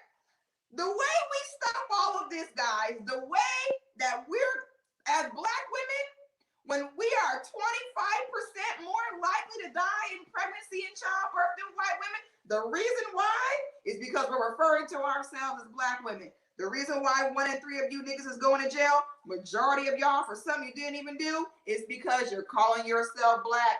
And this race stuff is here to divide us. And if we just stop calling ourselves black, okay, we gonna be in a better place. Y'all give a round of applause for Eric. He just solved all our problems. Thank you, Eric. I did not know that. We're free. We're free. The problem the whole time has been because we called ourselves black. Oh my God, Eric. You know what? You the real Harriet Tubman. All right, you the real Underground Railroad. I did not know that. I mean, thank you. How you doing, my brother? I'm blessed and fortunate, Six. How are you? I am doing very well. Thank you. You have something you would like to add?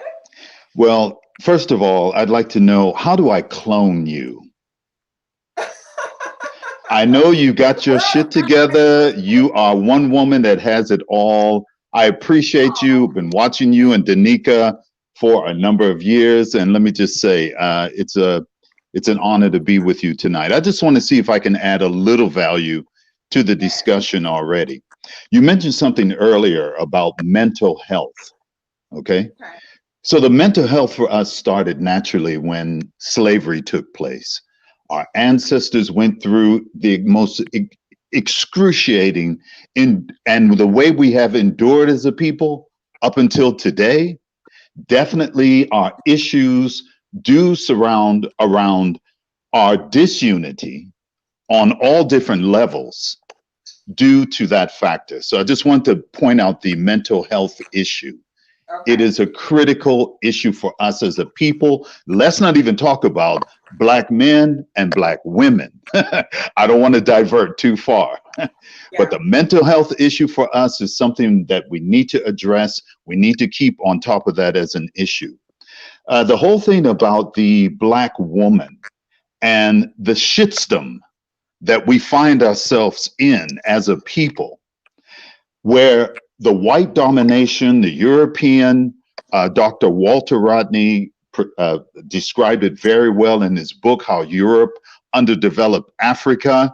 I would advise anyone who has not read that book to kind of do a bit of research that gives a historical background on the destruction of us as a people by Europeans. So the thing about the white man's attraction to the black woman came way before slavery. When we look at the great queens of Africa who had dominance over nations, this is what the white man, the white system, is trying to encapsulate through their assimilation into the black woman, into the uterus of the black woman, owning the womb of the black woman. Why is the black woman the one that is the most critically attacked? I don't want to talk about women to women issues. I don't want to talk about black men to black women issues. Just look at the role of a black woman and let a black woman rise in any sphere of business, society, or whatever. The attack, it could be, you could be Beyonce. I don't care. You know, you'll be claimed that you're Illuminati and you're this and that and that.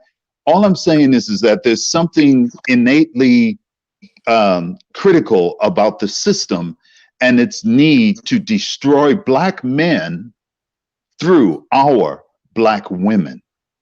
Mm-hmm. So the power of the black woman to oppress us as a people is designed through the system that we find ourselves under. White extinction, yes, there's no question about the fact. Europeans, whites, since Hitler, have known that they are losing ground. They are becoming an extinct population.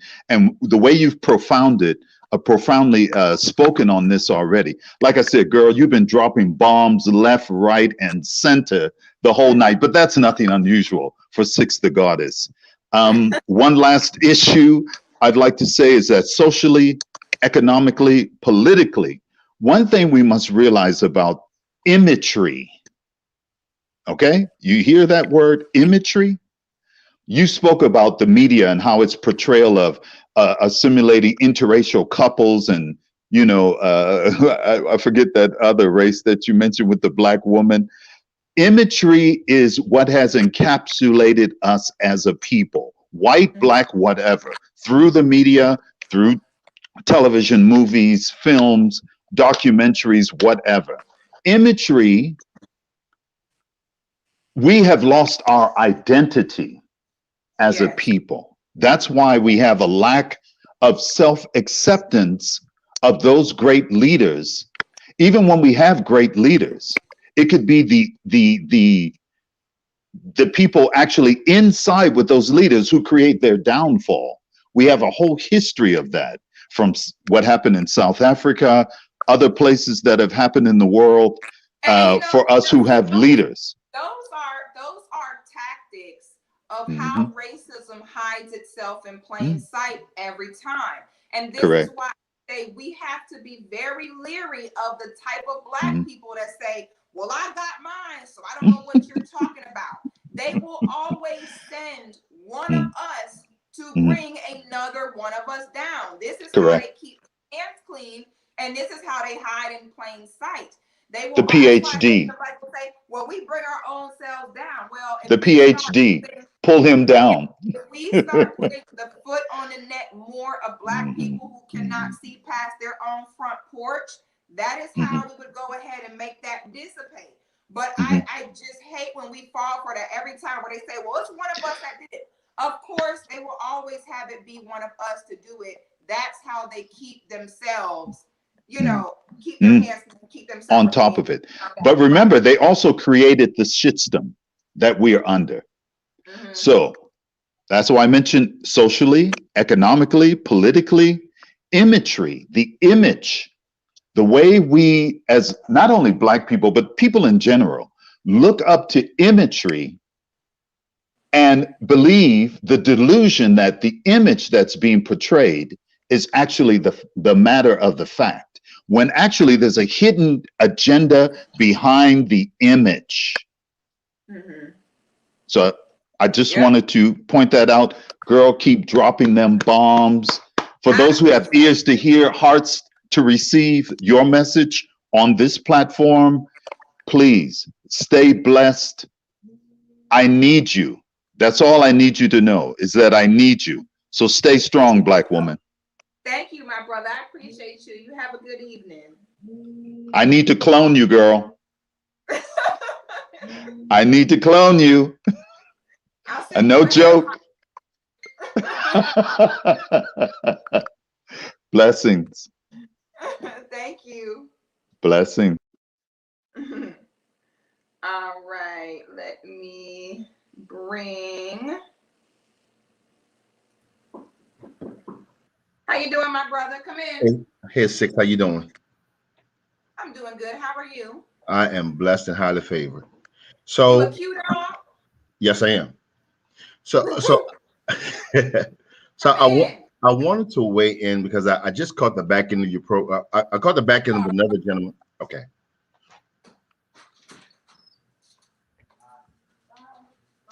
I'm sorry. Go ahead. Yeah, that's fine. I caught the back end of the gentleman prior to him. Well, I'm sorry, not the guy with the dreadlocks, the guy prior to him, and he was discussing something relative to us controlling our own destiny, something of that nature. And I'm gonna be honest, I am a lover of the history of HBCUs. And I think I've traveled to more than the average person, and it's heartbreaking, what our institutions are going through because of lack of attention. And it's hard to believe that we are a $2 trillion people, and we can't seem to take an interest in our own institutions that were built for us by us. But wait a minute. So then, why y'all call yourself Greek, upholding Greek stolen legacies? Well, I mean, we're part of that, that school up also. You know what I'm saying? But why don't call it African? Why they say Pardon? we Greek when the I Greeks mean, came and stole our it's just. information and they upholding their legacy, still calling themselves Greek to this day? I mean, it's just a segment. You know what I'm saying? But still, that being Greek does not take away from my African identity. You know what I'm Yes, saying? it does. Yes, it Well, does. as far as I'm concerned, you know. Okay, I but mean, if you have an idea and I come steal your idea, mm-hmm. sell it back to you, and then say, give me the credit, that doesn't take away from it? Well, no. Well, what I'm saying is I haven't done anything for Greece. I haven't done anything for the Well, country then, of Greece. yes, it's a spell. It's a spell when you have I all mean, these educated, powerful Black people un, representing the Greeks. un, That usually gives it power. yeah, understood. Well, power itself, in my opinion, is not paying the bills at these institutions. And I think the activity from those people that finish from these institutions should do more. I visited Cheney University on Sunday, which You is the said, very first. Pardon? you said which university? Cheney. Okay. And I was heartbroken. I lied to you not. I literally sat in the driveway and I cried. You know what I'm saying? And I don't normally cry unless it's a funeral or something drastic is going on. But I cried because I'm trying to figure out what could I do? What could I do myself to bring some awareness to what needs to be done with these institutions? Cheney University is a gem. And it's sad that at its max enrollment in its heyday, it had, it was set to hold 3,000 students. Now it's only down to 400. Okay. So, that's just my rant. But I really appreciate your platform. I'm just rooting for everything Black. Blindly, I am. You know what I'm saying? And I'm behind anything that's Black. It doesn't matter what it is, as long as it has a Black agenda. And somebody tell me that I'm wrong for that. But if I'm wrong, then let me be wrong. All right, my brother. Well, I appreciate you sharing. All right, thank you. Thank you, my brother. You can't be crying though. I'm gonna tell the bros you was crying. They ain't gonna be too happy. They find out you were crying now. The bros, don't embarrass the bros like that. I ain't talking about you were crying now. The bros don't even like all that now. Miss Phoenix, have you unmuted yourself, ma'am? Yes, can you hear me? Okay, I was trying to get you on earlier, sis. I was like, sis, unmute. I didn't really understand what I was doing, and I was in the grocery store as well. Oh, so okay. it's a pleasure. I just wanted to say thank you, Goddess. You are just always on point, and I appreciate the the teaching, the instruction. I'm like, where'd you get all this knowledge? Is this just like experience or observation? Because it's on point. I'm telling you, I think it just come from many things. I think it just come from my background. Again, me just seeing both sides of things. I spent 18 years in the Christian religion. I have white family members. Again, I've been very close with white people. I've been very close with Black people. I've been in a religious mindset. Like, I've noticed a lot of people who are religious, when we talk about different forms of our traditional spirituality as Black people or African people, whatever you want to call it, they're very uneducated on it. So they kind of only talk from the one side, on the Jesus side, and they don't have, it's just a lot of people have only experienced one kind of system in their life. And so they're actually ignorant to certain things. I contribute some of my knowledge, one, to me being a Virgo. I think I just naturally am kind of intuitive and naturally analytical, and I spend a lot of time meditating. I think it's from me having white people in my family, being close with them, having Black people in my family and Black friends and being close with them, and seeing both sides. I think a lot of Black people have not seen multiple sides of things. They've only seen one side of certain things, and when you've only seen one aspect of something, it can make it very difficult for you to see things as a whole. You know what I'm saying, my sister? I think you have to experience different aspects in a very close level to be able to kind of dissect things to a certain extent. When I see religious people look down and call our form of spirituality, like shea butter and woke and all that. I'm like, what are you basing that on? How many years of education have you had learning about the system? It's none.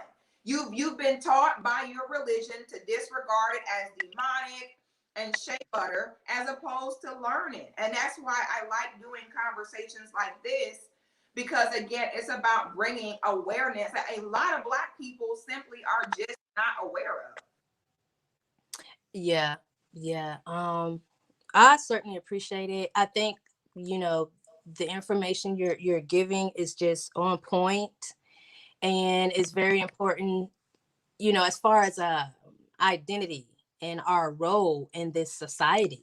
And I really want to learn more about, because both of my parents are Black or FBA, what have you.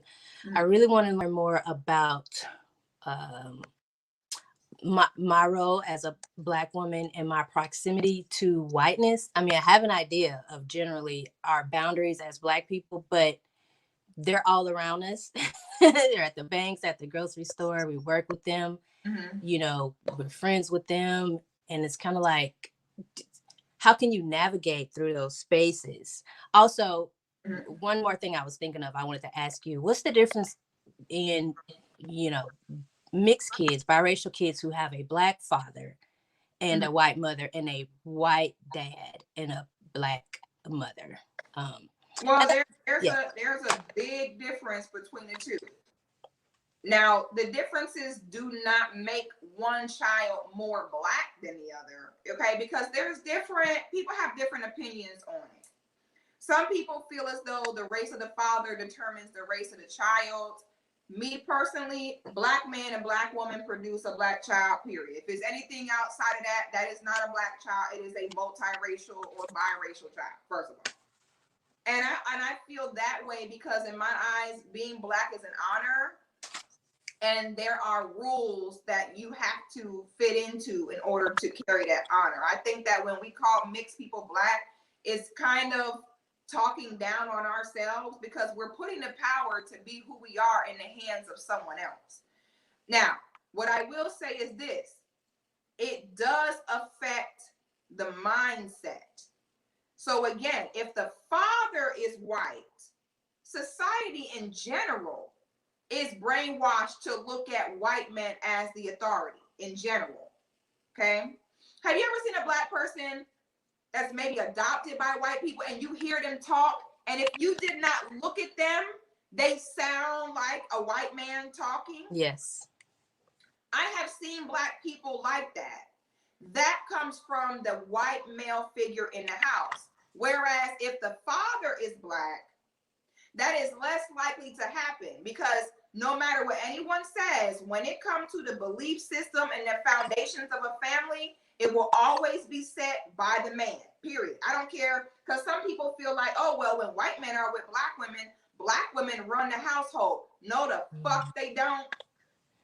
They might make it look like that to you, but trust and believe that white male mindset will be what dominates that household. I don't care how much they say, no, I see some white man with Black women and she run the show. No, she don't. She don't run the show where it matters. So the difference is, if the mom is white, and she has less likely of an opportunity to affect the generational mindset of the family. And I'll give you an example. When I used to work in a white barbershop, I had a white client that had a Black wife. And one day we got on a discussion. He has 2 sons with this Black woman. We got on a discussion on what his sons should call themselves. He said that he caught his son referring to himself as Black. He said, yeah, my son talk about he Black. He's not Black. What about me? I'm his father. He's just trying to erase me out the picture. I told him, you're not Black. You're Black and white. That man said he would not allow his sons to refer to themselves as Black because it erases him. Whereas it wouldn't go the same way with a Black woman. A Black woman can't go to her white husband and say, you're going to call the kids Black and white. No, it's going to be what he says. At the end of the day, nobody wants to go against their mother or father. And this is why when we speak on mixed people, how they normally are the type that they straddle the fence. They like to remain neutral in everything, because no matter how we flip it or look at it, they will always take these type of conversations personally, because you're talking about their mama or their dad. And I don't expect anyone to go against their parent for me or anyone else. This is why I say you need to have a black mama and a black daddy to be black. Because anything else outside of that, that mixed person is still half of those people. No one should be put in a position to have to make a choice within themselves.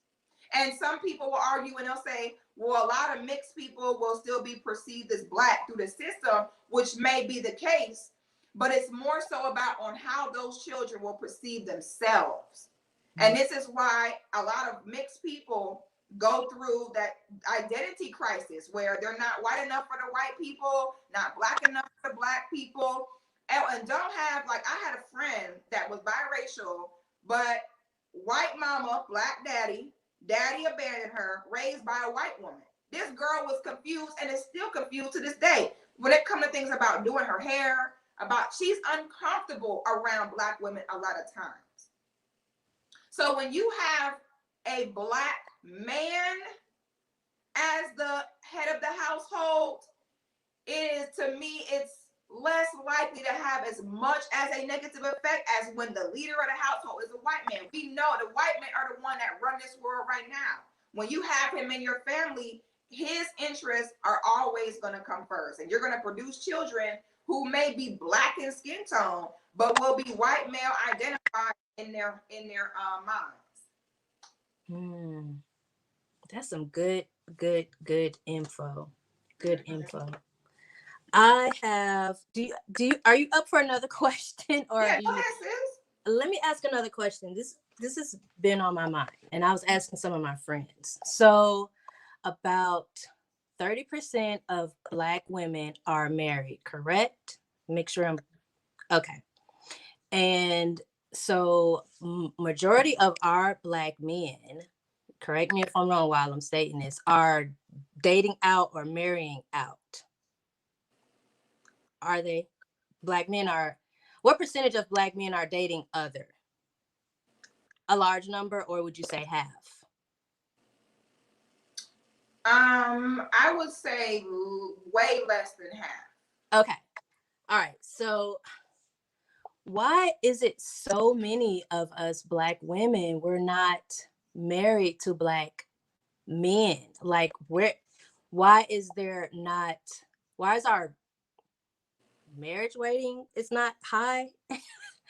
I don't understand that. Like, why? Because we fat.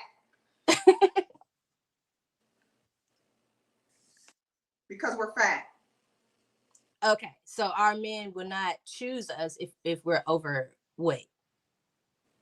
Not to marry, because when a man think marriage, he thinking forever. So if she already fat, she gonna get fatter. Okay, so percentage-wise, what's the percentage of Black women that are obese or fat? Majority. Okay. Over 80%. Oh. Okay. Yeah, this is just what. Yeah. This is just observation. Work like that. Men are not marrying fat women unless he needs her economically. Ooh. So we cannot have majority of Black women be fat and then say, why y'all niggas not marrying us? Okay. Yeah. Honestly, if I was a man, I wouldn't do it either. If I was a Black man and 80% of my women are fat, I'm not marrying your ass either. I'm not doing that. I'm not signing up for that the rest of my life. That's why I'm very quiet about that subject. About why they not. I get real quiet because I'm like, I can't blame them.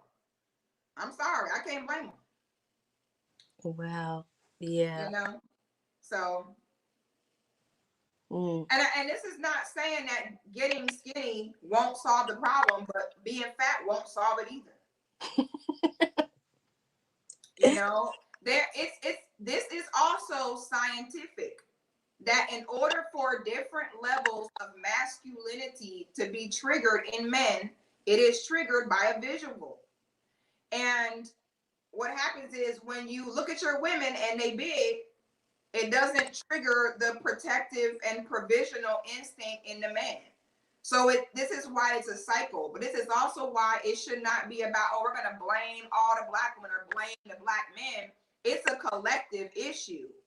The women are fat, so the men are not scientifically triggered to do what we want them to do. And then we feel like, oh, well, you don't have finances that we want you to have. And then everyone just ends up not getting married because everyone is blaming the other race, or I'm sorry, everyone is blaming the other sex instead of taking accountability and fixing yourself. Life comes with fixing self first. The issue we're having as black men and women is that we are too busy blaming each other. If black women spent more time fixing self as opposed to telling black men what they need to do, it would be okay. If more black men more time, okay, everyone focused on everyone else except for themselves. If everybody focused on self and getting themselves right, we'd be okay. And y'all in the chat are saying weight does not matter. Yes, it does. Yes, we're talking about marriage. Meaning this man got to go buy a ring and sign up to be with you and only you for the rest of his life. You are crazy if you think that looks and weight do not affect his desire to do that. You're crazy. Now, we could be in denial. I mean, being in denial don't mean me, no, never mind, because I'm going to get mine regardless, because I'm going to do me. I focus on me and what I need to do. So it don't mean me, no, never mind. We can sit and say it don't matter, but it does matter. So that's why I don't focus on what the men need to do. I understand that with us as women, when we do our part, we set the standard that the men will naturally rise to once it's set by us. That's why I don't believe in sitting there, policing the men. I don't police men. I know what we have to do. We have to focus on ourselves, and the men will naturally step up. But until we do the work for ourselves, it does not do anything for us sitting there doing all that finger pointing. It just doesn't. But, for me, I feel bad for my son having to grow up and picking a wife through all these women. I go out places, I look around, and I'm like, damn, almost every sister in here is big. So until we fix that problem, we really are not within our right necessarily to sit and talk about why these men not marrying us. It just doesn't work like that. So that's what's up. I love it. I definitely appreciate you for taking my questions, and I appreciate you, sister. Being great. All right, I'm out back in the chat. Thank you. You have a good night, my sister. You too. All right, let me see. Let me get her off of there. There we go.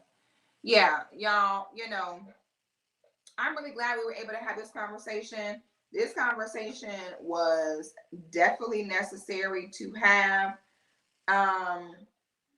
I've been on here for almost 2.5 hours. I'm done. I'm tired. I'm about to go make me some dinner, honey. I got some salmon that I'm about to glaze, and I got some broccoli, and I got some brown rice. Oh, you know what? No, I made me some Haitian rice the other day. I got me some Haitian rice and some salmon and some broccoli, honey. I'm getting ready to chef it up. My boo got me some new pots for my birthday, and I am excited and ready to rip these things. So I'm going to feed myself and wind down for the night. I want to thank you all for the super chat. I want to thank you all for the Cash App. Thank you all for the support. Share this stream with someone that you feel like may need this information. This information is not to attack anybody. The purpose of the information, again, is for awareness. So I appreciate you all. You all have a good night, and I will see you guys tomorrow.